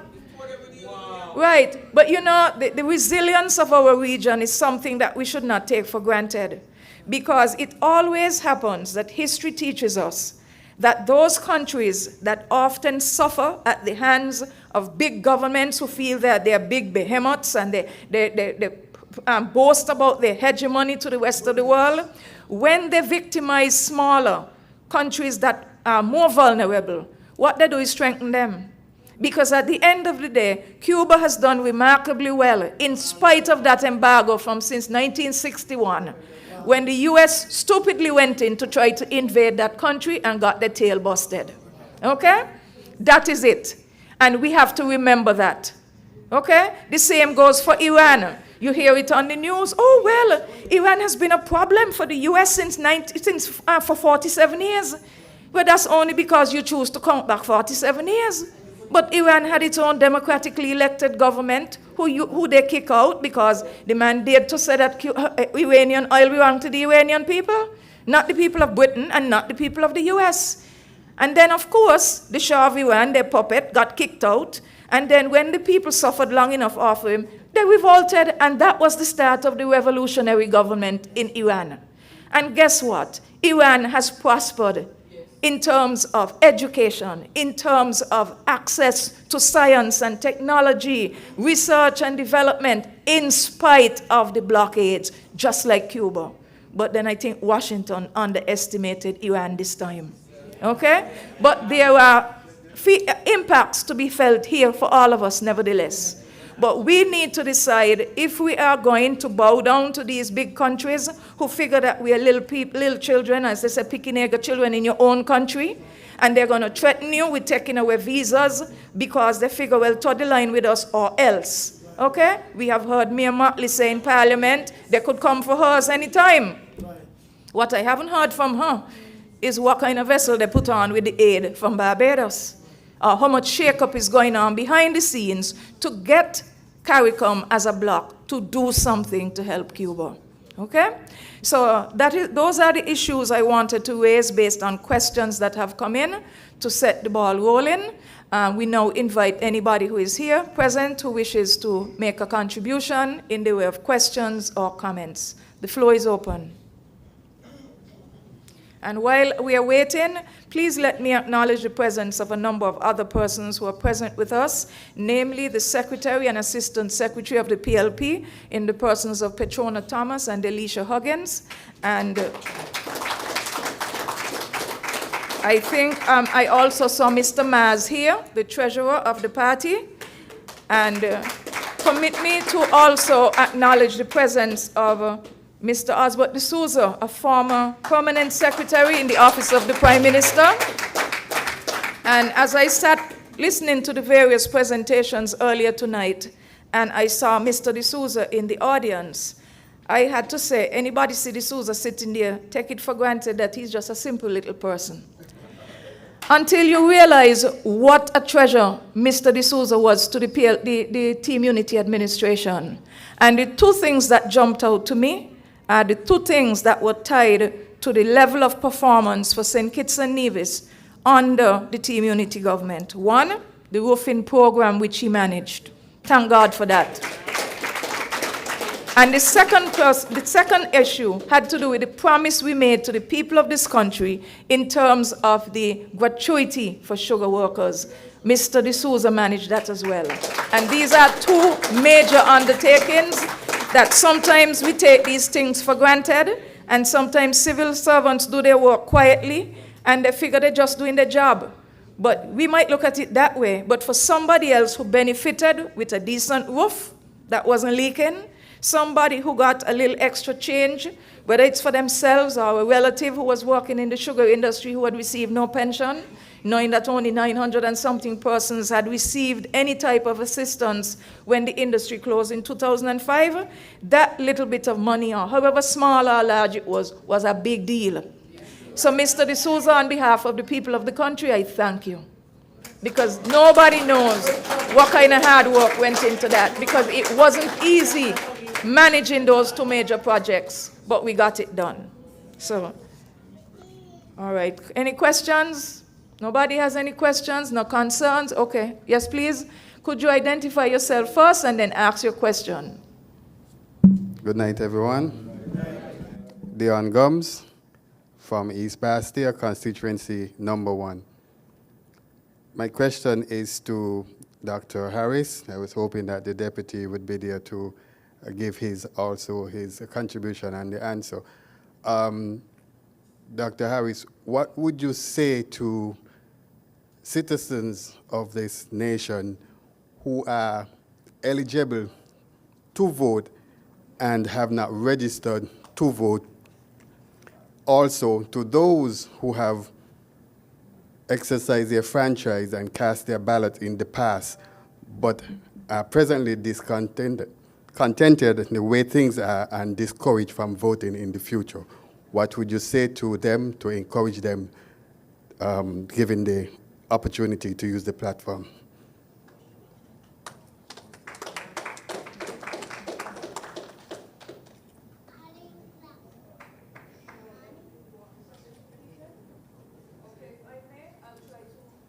I will try to paraphrase the two questions posed by Mr. Gomes. The first one, directed at Dr. Harris, is there are a number of citizens who are eligible to vote but are not registered. Therefore, they are missing the opportunity, I would say, to cast their franchise in terms of making an input in terms of the leadership of the country and the future of the country. So what can we say to those persons to get them motivated enough that they will register and then follow through and vote? The second question, if I understood you correctly, Mr. Gomes, is that you are wanting to know what can be a convincing argument that can be made to persons, so it's the opposite now, persons who are already registered, but who are so disconcerted or disappointed by the state of politics in the Federation, or candidates or political parties, as the case might be, to get them to move beyond that point of disappointment and then become politically active again and exercise their franchise so that they can continue to play a role in the direction of their country. Did I get it correct? Yes. Okay. To Mike Tess, to thank Dion for that question on behalf of so many people. In fact, this is one of the questions our teams, as they go out in the constituencies, face. And so it is a good question. In terms of those who are 18 and over and not yet registered, I would want to encourage them to do so. That group will particularly be of young people who basically perhaps have not yet made up their minds about politics, have seen some of the downside of politics, and I'm certain with this administration, they have seen politics at its worst in terms of the victimization, in terms of the foolish policies that they see being pursued, in terms of the fact that so many of them are having a hard time finding a job.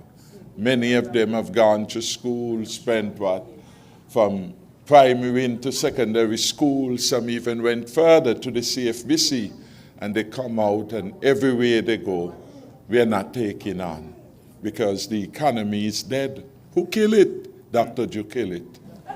And therefore, you can put an end to that situation because really it is your future advancement that is being marred. And so I want to encourage all the young people in particular to go register, but more than that, I want to encourage you to become part of the PLP. I want to encourage you to take note of some of the things we have been saying tonight. Some of them we will expound on in more detail. Our hearts and our minds are with you and on you. Like your parents, who basically their days they go hungry just to send you to school, just to get your bus fare. We appreciate that, and we appreciate that our education system must prepare you for work opportunities, both as self-employed people and, of course, as employees. Whichever route you may choose, you are equally needed in our country. So I want to encourage you, and I would say, because we feel this way, our party constitution provides for young people to be part of the decision-making of the party. So come with those things that are important to you, the concerns that you have. Help us shape policies and hold us accountable for them. If we don't deliver, you vote us out. If we deliver superbly, as it's our intention, you vote us in again. And in that regard, I want to commend Jusan, who is here. Jusan is one of our youth leaders. Could you stand? Could you stand? Could you give him a special hand? I think he is somewhere from West Bastille to it, but we are happy to have him wherever he is from. I also want to commend a young lady with whom I've worked from East Bastille. She's one of the best in terms of the canvassers that I've seen. And could Miss Pierre Louis, do I have it right? Let's give her a special hand. If you see I remember her name, you must know she's good. She's real good. So I want to thank you because you blessed my heart really going out and going through the alleyways and byways with you and with others. There's a lot that you can do for us and for the country, and we would want you to shine. For those who have voted, and many have voted and are feeling a deep sense of disappointment, you can get over the disappointment because you still have a vote to deliver and many more votes to deliver. And it is your right to choose. That is why I'm not vexed with anybody who voted. You vote the wrong way. Well, sorry for you.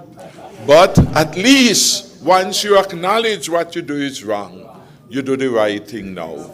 And so I am happy that many of you have come and said, bye, Dr. Harris, you love people, you love poor people, you love we. And we really have to put you back there to help ourselves. I want to thank you. So you have an opportunity now to correct that mistake and set a pattern. And I want people, whenever you're dissatisfied, vote for an alternative, if there is a competent alternative, really. Because that is how you discipline government in a democracy. You discipline government by saying, I gave you 5 years, you have wasted 4, you're gone up and down, you don't answer your phone, suddenly you change your phone number, suddenly you're building a big house up there, you're not even give me $1 to help me with the rent. You discipline those kind of way by finding somebody at least. And if that person let you down, you throw them out too. That's the power you have with your vote. But you must never forsake it because we have some people who basically turn their back of you. Use it to discipline them, because in the end they'll come back to you. I see Marcia try to sweep to Central Bastille again. Nobody take her on. But you must do more. You must go to vote and vote for the alternative, which will be the PLP candidate. So don't abstain. That is how democracy moves. When people are engaged, don't eke out the system, because only those who vote choose government. So when you don't go, you let in those people there choose for you. No, you must go and make your choice heard and available.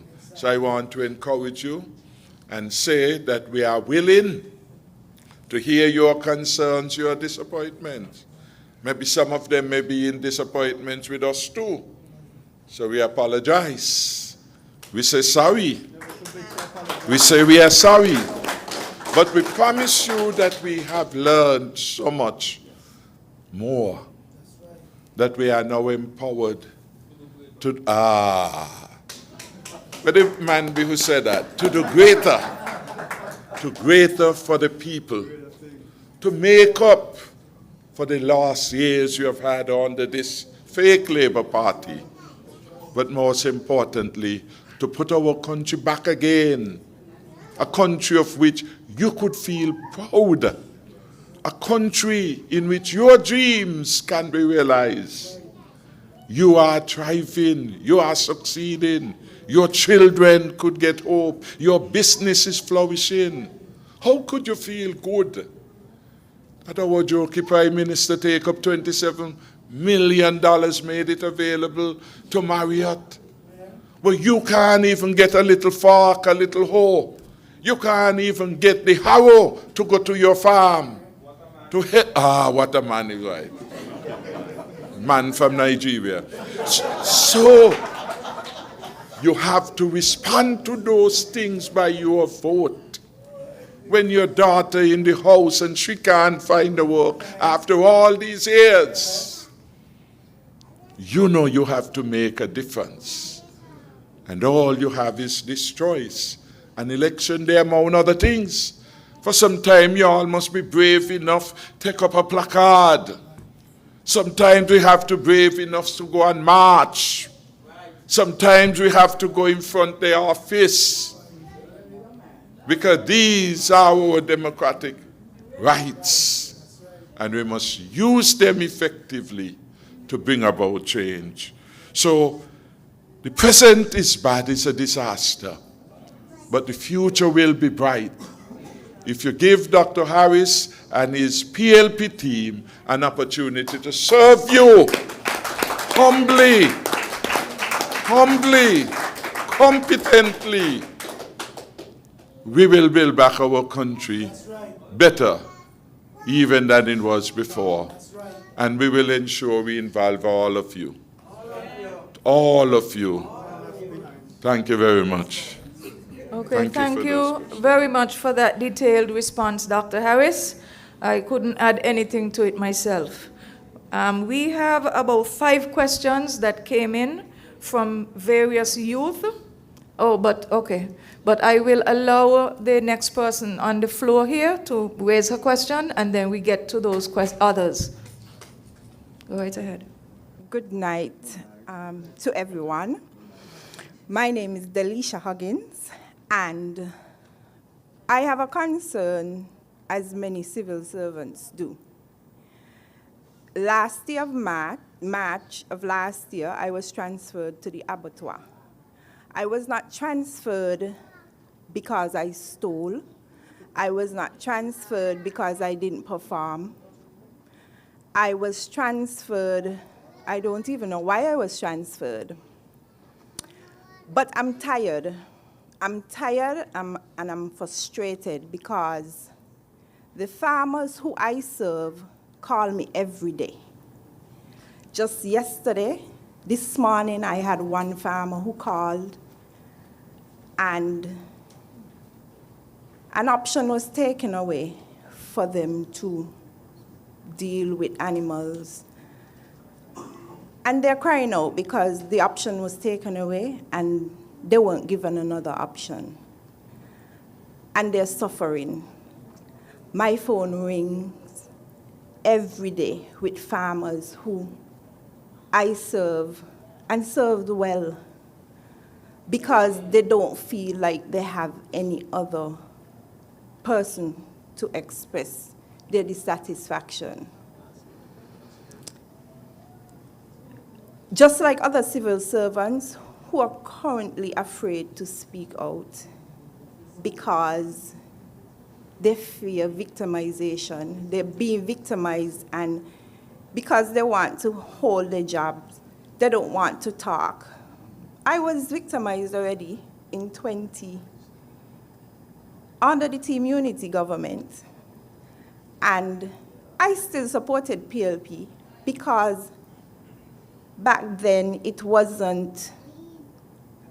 more departmental. Somebody get on the ego and they figure you're outdoing them. They want to show you they're bigger than you. So I'm here for that as well, because I want a government who their employees feel like they have a voice. You have many employees right now in the civil service who are being victimized and afraid to talk out. There's nobody they can go to because they may be voted Labour, but they're dissatisfied and they can't.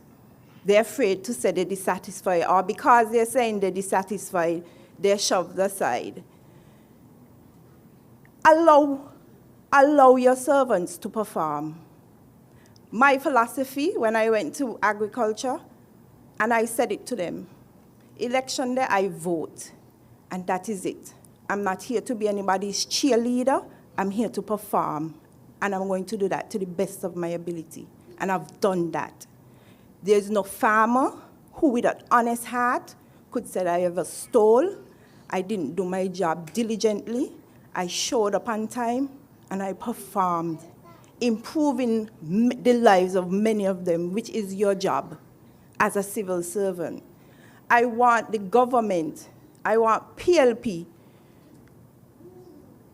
to promise the civil servants that they will have an outlet. And when they go to the ombudsman, there will be some satisfaction. No one, no permanent secretary, nobody supposed to decide, or she vote PLP, let she go to the back of the line, or she vote first, and she ain't satisfied, and she can't talk out. We are here to serve this country. As a civil servant, you are here to serve. And if you're not going to serve, go. But for the ones who are willing to serve, let them serve. And stop the petty party politics. Because at the end of the day, I am a citizen of this country. I was born here on the 11th of November on Pond Road. Main went nowhere, main come. And even those who come, allow people to work. I don't steal. And that is the upsetting thing about it. You have people who work in the civil service who steal, who lie, who don't perform, but because they support the party, they're allowed to do it. And it's wrong, because if I support a party, I am supposed to be working to make my party look good. And I want PLP to ensure the civil service servants that you have their back. You will be there for them. They must have an outlet. No permanent secretary could give no directive to nobody to move them because you ain't like what they say. No minister supposed to call me down in his office to tell me what I can and can't say, because I never call he to tell you what he can and can't say. We live in a free country, and we have the right as a citizen, and that's something else. I want your party to educate the citizens of this country of their rights, because a lot of people do not know their rights, and because they don't know their rights, they're being trampled upon. They're fearful. Everybody have the right to talk. You could not like what I say, but you shouldn't want to do me something because you don't like what I say. I will forever be who I am. I am going to show up where they send me, and I'm going to do what I can do with what I have. So I want you all, and everybody who come to serve as a member of PLP or a head or leader in PLP, understand that your purpose is you're asking to serve. We get this kind of notion in this country that I'm a minister and you're supposed to serve me. That ain't how we go. We employ you, and we as the people are supposed to be satisfied with your performance. The farmers are crying out. We have a vet who does not perform.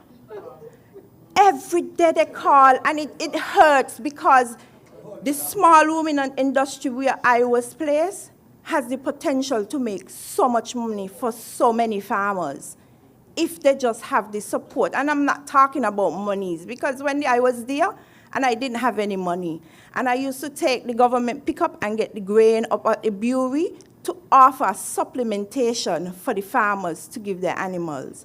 And it was free. So it's not about money. It's about having people who know what they're about, who can bring a positive change to the sector. Whether they're PAM, they're labor, whatever they are, as long as they're performing, allow people to perform. Thank you.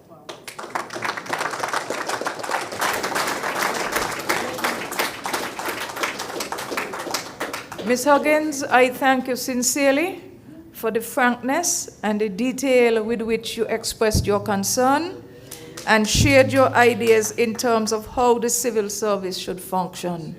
I don't think that there's a soul up here, either at this podium or at the head table, would disagree with what you have to say.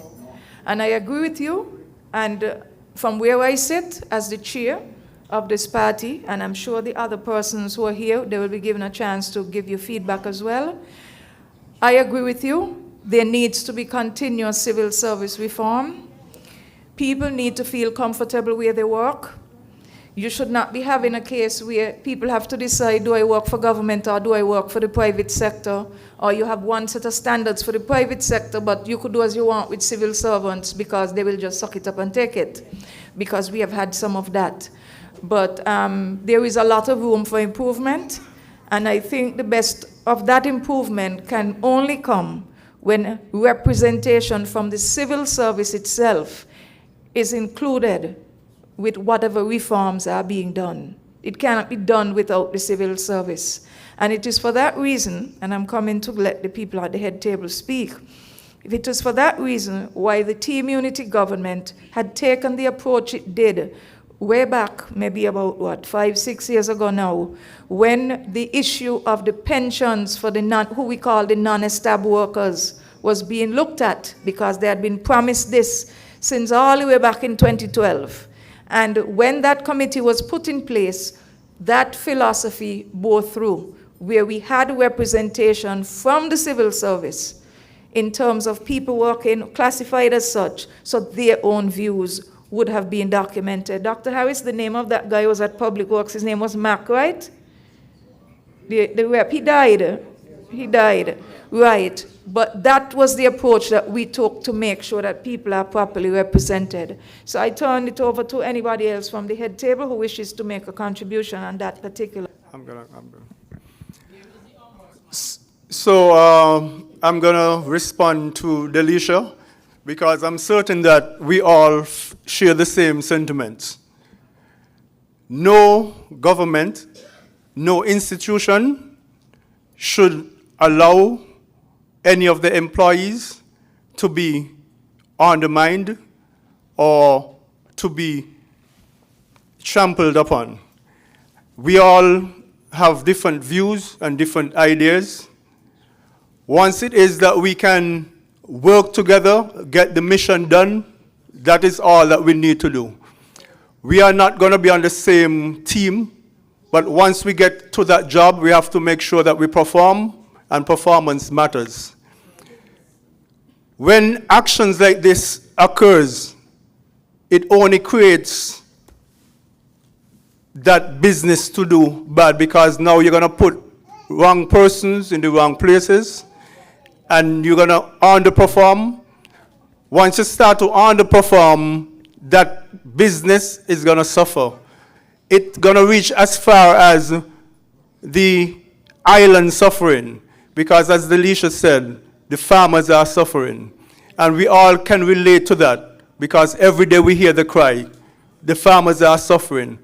So we cannot lead with egos, and we cannot lead with personal feelings. If we are set to do a job, we have to do the job professionally, and we have to make sure that we care for one another. Thanks. Thank you for that input, Marlon. Now we have Just very quickly, when the part of our approach really is people involvement. And what I would suggest to Delisha, she could get a core group of people, put some ideas.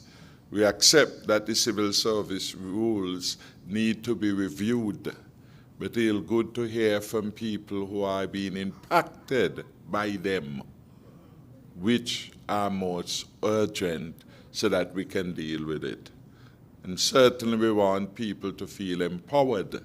So it's about empowering them while ensuring that they are focused and professionally delivering the mandate of the government. So we understand, and in fact, I had reached out to someone, a specialist in human relations in the public sector, and I'd basically invite them to bring some proposals for our consideration. But it will be good for those who are in it also to share their views with respect to these so that we can bring the necessary adjustment to improve the quality of life. I want to thank you for raising that. Okay, thank you very much. If we can proceed with the questions from the floor. Good evening, everybody. I just want to follow up on what Delisha was saying, even I'm here. I'm Gareth Lewis. Good evening again. I'm Gareth Lewis. I'm a farmer, and I'm coming all the way from constituency 4. Now, I want to comment Delisha on what she was saying, and there's a lot that she said, but one of the key takeaways is that she mostly, what you call it, extension officer, which she was one of the best in agriculture, and yeah, so being at the Labour government take place at the Ministry of Agriculture, you take away one of the best field officers. And the other field officer who was really great and tremendous to the farmers them was, I can't remember his title, but it's Elman. We call him Elman, short guy from agriculture. He's very good as well. And he's that good that he's versatile in terms of even the veterinarian service. And even if Delisha said the vet is not that keen, I don't know who ordered him or who called him or whatever. And I've told him this to his face, so it's not nothing new. It's not me speaking about his back, behind his back. But if you're a vet, you have to have love for the animals. If you're a vet, you have to back check your work, you have to back check the farmers, back check the animals to see the procedure, how it is going, how A is responding compared to how B and C is responding. I have not seen that, so I had to tell him straight up to his face. And I say all that to say that the veterinary is not the best, and I think they have room for improvement. Dr. Challenger and Dr. Pacer was not enough, and so we need more vet in the agriculture sector. And I had some stuff here to really write down. Most of them, I know them out of my head, but one of the takeaways I want to speak about is what Dr. Harris just mentioned. Government must do for what you can do for yourself. In other words, what can the government do for us? Now, I want to highlight this because this is a big problem. I was to Samuel office just lately on January 8th. After trying to get meeting with him or speak with him maybe over a year or 2 years with issues in agriculture in terms of the PS not being present, and I have issues, so I need to speak to the upper head and I can't get a meeting. Nonetheless, I got the meeting because I told him if I don't receive antibiotics within 2 weeks, most of my animals them will die. And so they haven't, so a lot have been lost. And so that is how I got the meeting. In the meeting was not all that aggressive, and I come back again to this fine note that Dr. Harris make. Now, the minister always make it seem as if I'm leaning on him, but basically, I'm leaning on you for the simple, basic things that we cannot help ourselves with, like antibiotics. We cannot go to this and buy antibiotics. And for the ministry, the sector to be out of antibiotics from what, late September, the whole of October, November, December, and only call you to get some little bit if they have any in January. And there was tremendous laugh on my behalf. I know other farmers have laughed tremendously, but that is what currently happening on the ground. But yet, they're having like media caption like everything is okay and it's not okay. Your media caption look good, but our livelihood look bad because I'm wondering where am I getting the next paycheck to feed my kids, send them to school? Everything is just down the street. So I really want to commend Harris in terms of saying what can we do for you. Now I realize it's a long night and I have a list, so I won't go through the list. But one thing I would like to see from Harris, the administration, or any government, I would like to see the PM involved in agriculture more alongside the minister, the said minister, whoever it may be. Because sometimes I think the Prime Minister should have involvement in the backbone of the nation because the nation would feed itself. If we have critical condition, the first thing is going to happen, the rest students will be pulled away by America, we're going to left to fend for ourselves. But in that point of time, can we feed ourselves and probably perhaps feed existing neighboring countries close by as well? And that should be the goal in agriculture all the time. So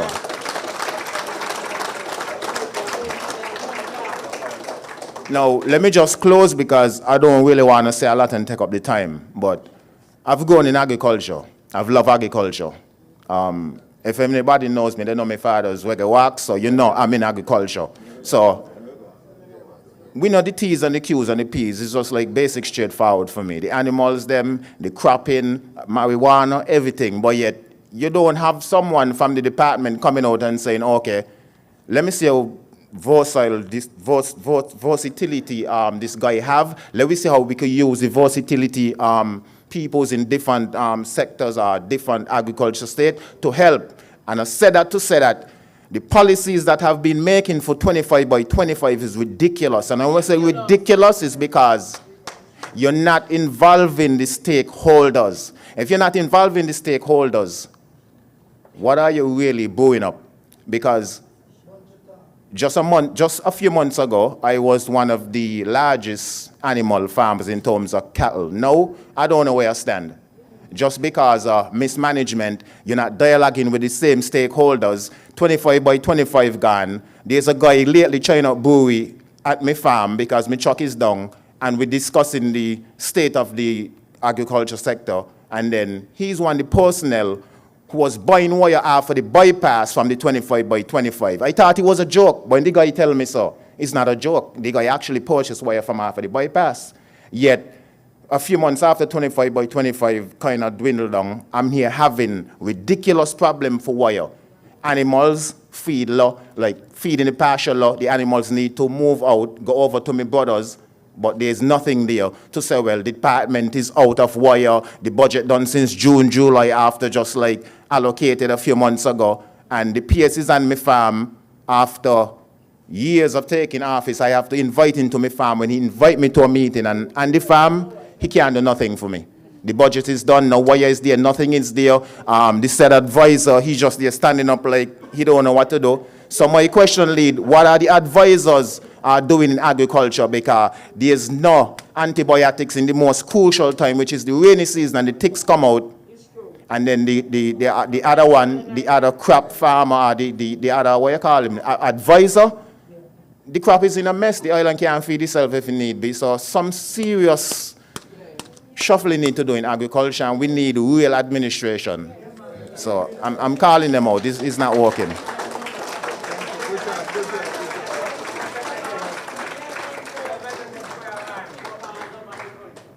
Thank you very much for your question and your concerns, Mr. Lewis, and we will take them on board as we build out our own approach to the development of the agricultural sector. But if the two things I hear you saying loudly, 25 by 25 is ridiculous because you exclude the stakeholders, and that you cannot move forward and say that you care about agriculture when you have a nation that cannot feed itself. And that tells me that we have a gross state of insecurity when it comes to food in this country.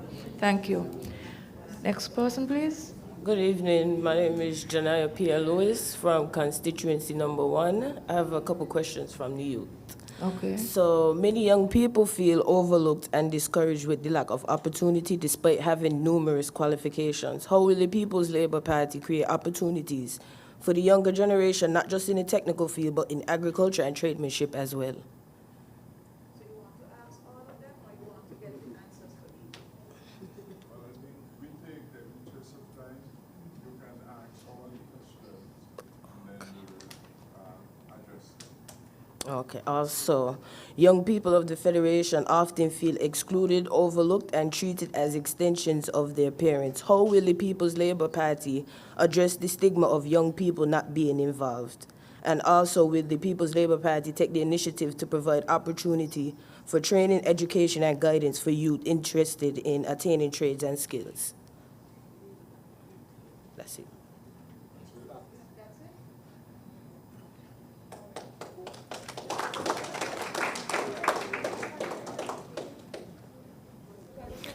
Yeah, let me take a stab at that. She went to them very quickly. But I'll begin by saying, I guess PLP is on the right track in that PLP, as the youngest political party in the Federation, would have made provision in its constitution for room and a seat at the table for the young people. And across every constituency, there is a requirement to have a youth representative. This is not something that the party has taken lightly, and evidence this evening is by the young persons who are here, who are active members of the constituencies representing the party and the youth. We do appreciate the fact that the young feel from time to time as an extension of or they're treated as an extension of their parents, which is rather unfortunate, and we do appreciate that. And what I'll say to you is that PLP recognize that dilemma, if so to speak, and PLP intends to treat the youths and their concerns from a social point of view, from a financial point of view, and from a mental point of view. In that, during our walkthroughs, we have recognized that the young people want to be involved, and we have opened the doors for them to come on board. We encourage them to come and to share in their concerns and to offer suggestions that we can take on board where the suggestions might fall short of practicality.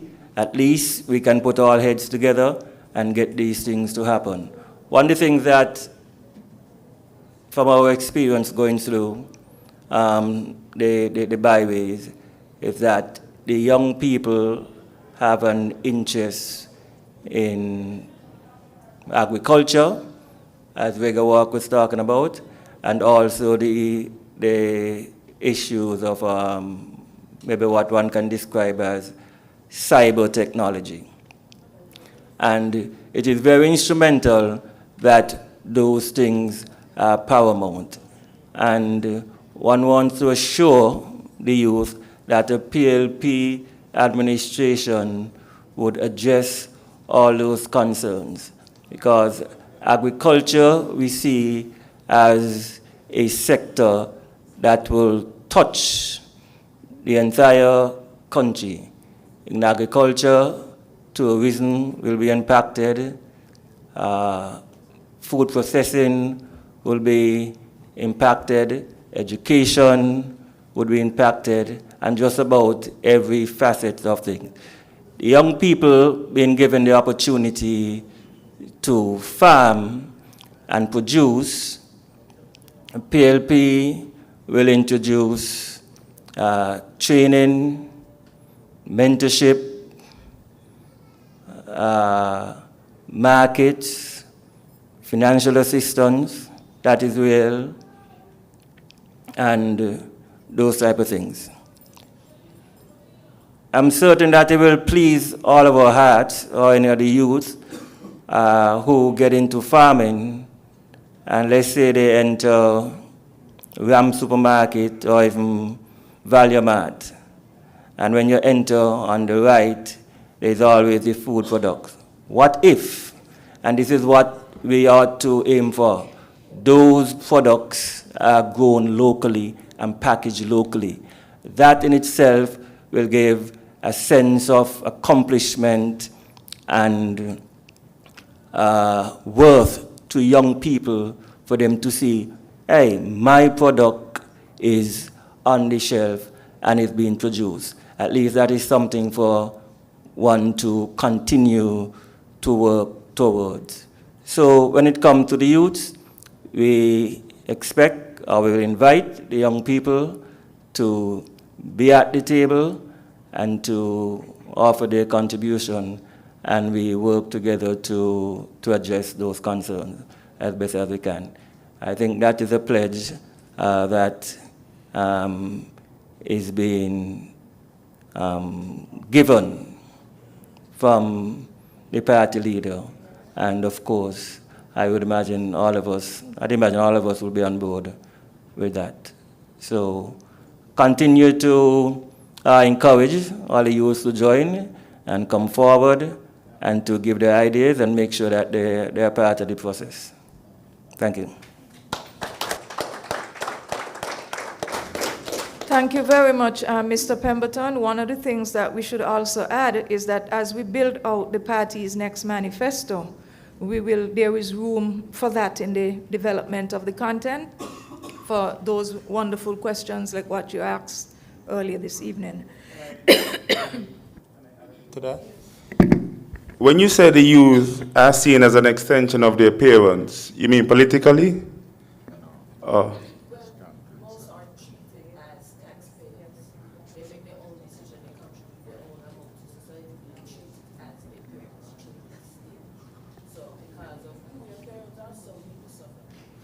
Okay. Well, one of the things that we are going to need to be successful at making that shift is for the youth to be ready to separate and be independent. In interacting with a young man one time about the possibilities of him going and being successful, he said, "Not with my father being who he be." I said, "Your father doesn't determine where you go with me." Youth have to be ready to make their own case and stand for themselves. That is when you begin to create the shift and separation and be seen as an individual. So that is one area I think we have to work on and encourage our young people to be ready for.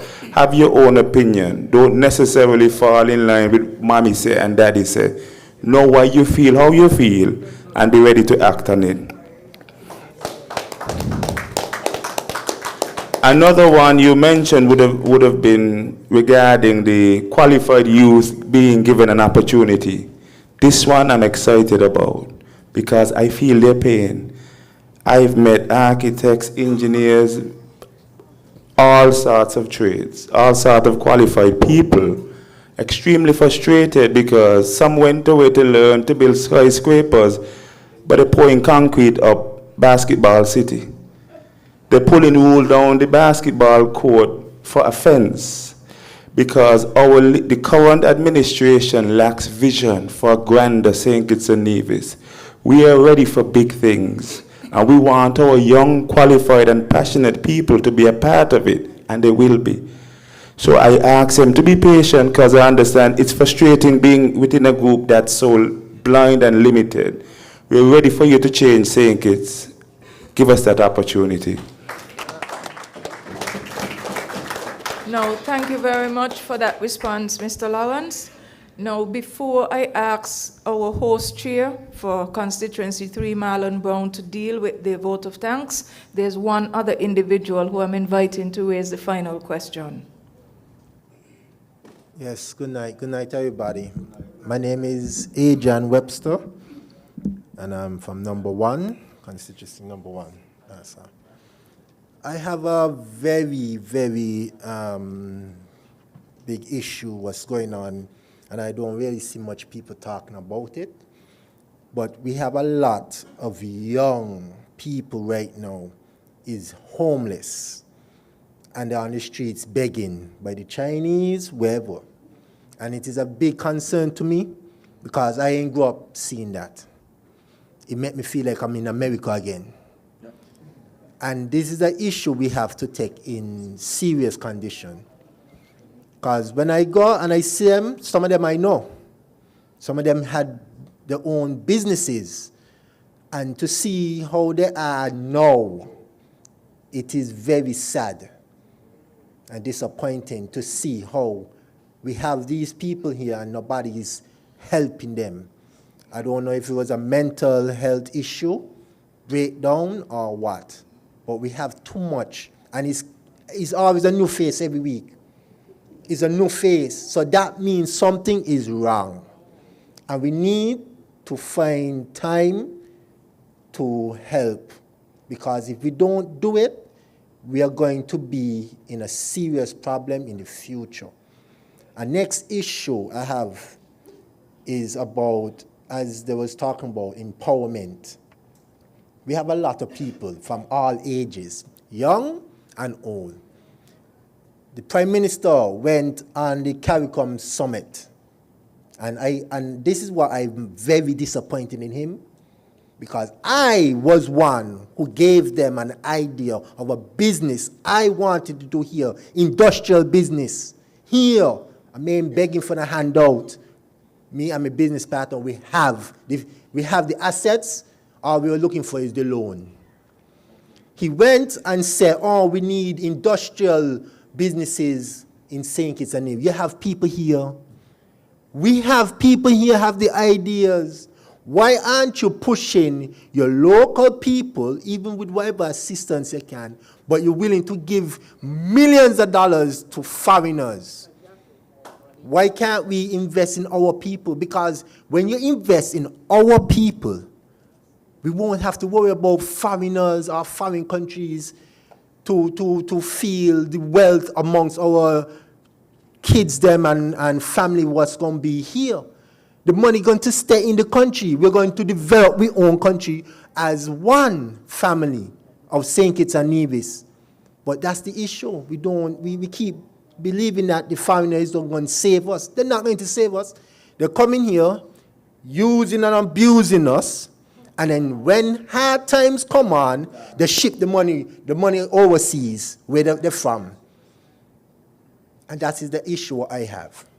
Because I remember growing up, mommy and papi, industrial business, the conkle factory, butter factory, the nail factory. All these things I remember seeing growing up, and it was local people. And it was working. So I would like to see that again. We investing and empowering our people. Thank you. Okay. Well, he needs to vote PLP. Okay. The record for empowering our young people under PLP is one that has not been matched anywhere close it. So you're in the right room. All of us just need to do the right thing. Vote PLP.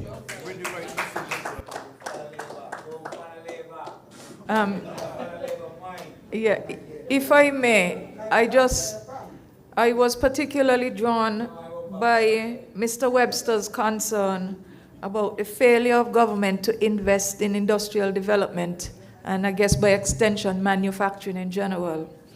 Manufacturing is something very dear to me. After spending over 16 years in the private sector, manufacturing was very important.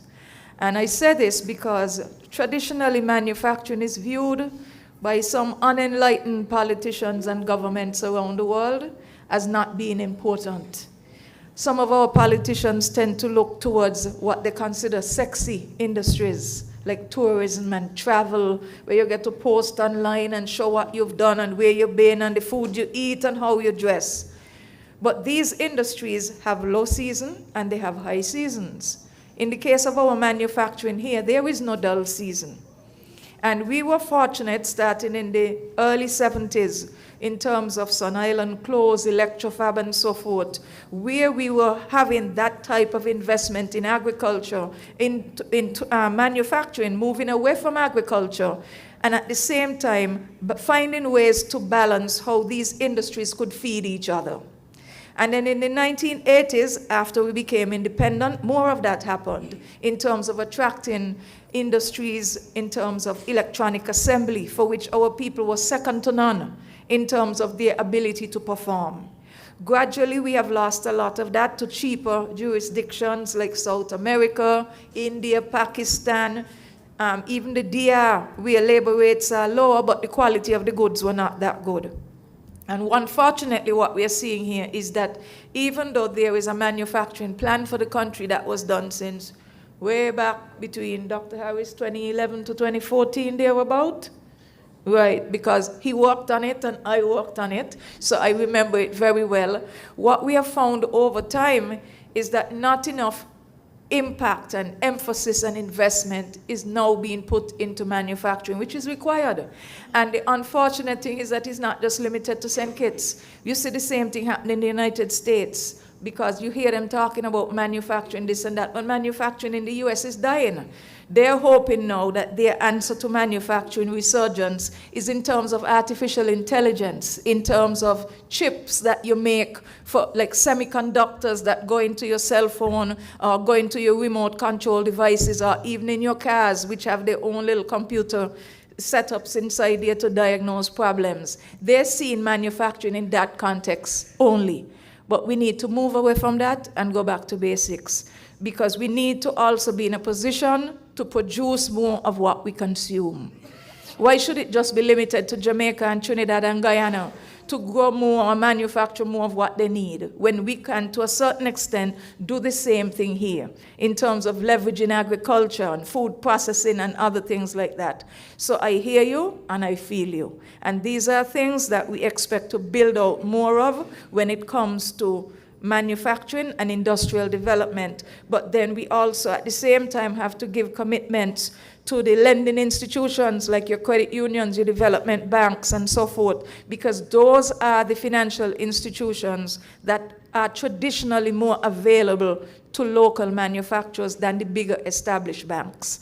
So we need to change the paradigm, because at the same time, manufacturing has the potential to create vast amounts of employment, bring in foreign exchange earnings, and at the same time stabilize the sector, especially for those times when you don't have a tourism high season, or when you have a bad year and you might have so much crop loss because of things like drought or hurricanes and so forth. So we understand, we hear you, and we've made note of it. So thank you very much. At this point, I would like to invite to the podium the chair of constituency number 3, in which we are housed this evening, Mr. Marlon Brown, to do the vote of thanks before we send you on your way this evening. And I am told that there's some refreshments that you can have on your way home, just outside the door there. Okay.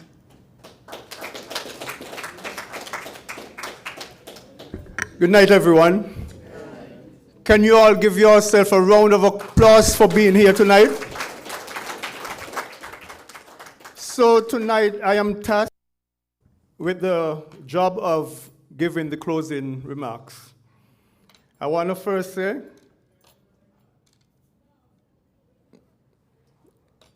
I would like to thank our leader, Dr. Timothy Harris, for always addressing the concerns of the poor. I also would like to thank our party chair lady, Ms. Wendy Phipps, who so ably delivered the facts of delivered the facts. To our deputy leader, Damian Lawrence, and chairperson from East, Calvin Pemberton, I say a hearty thank you. To Ms. Vicky Lawrence, I say thank you for evoking us with God's presence.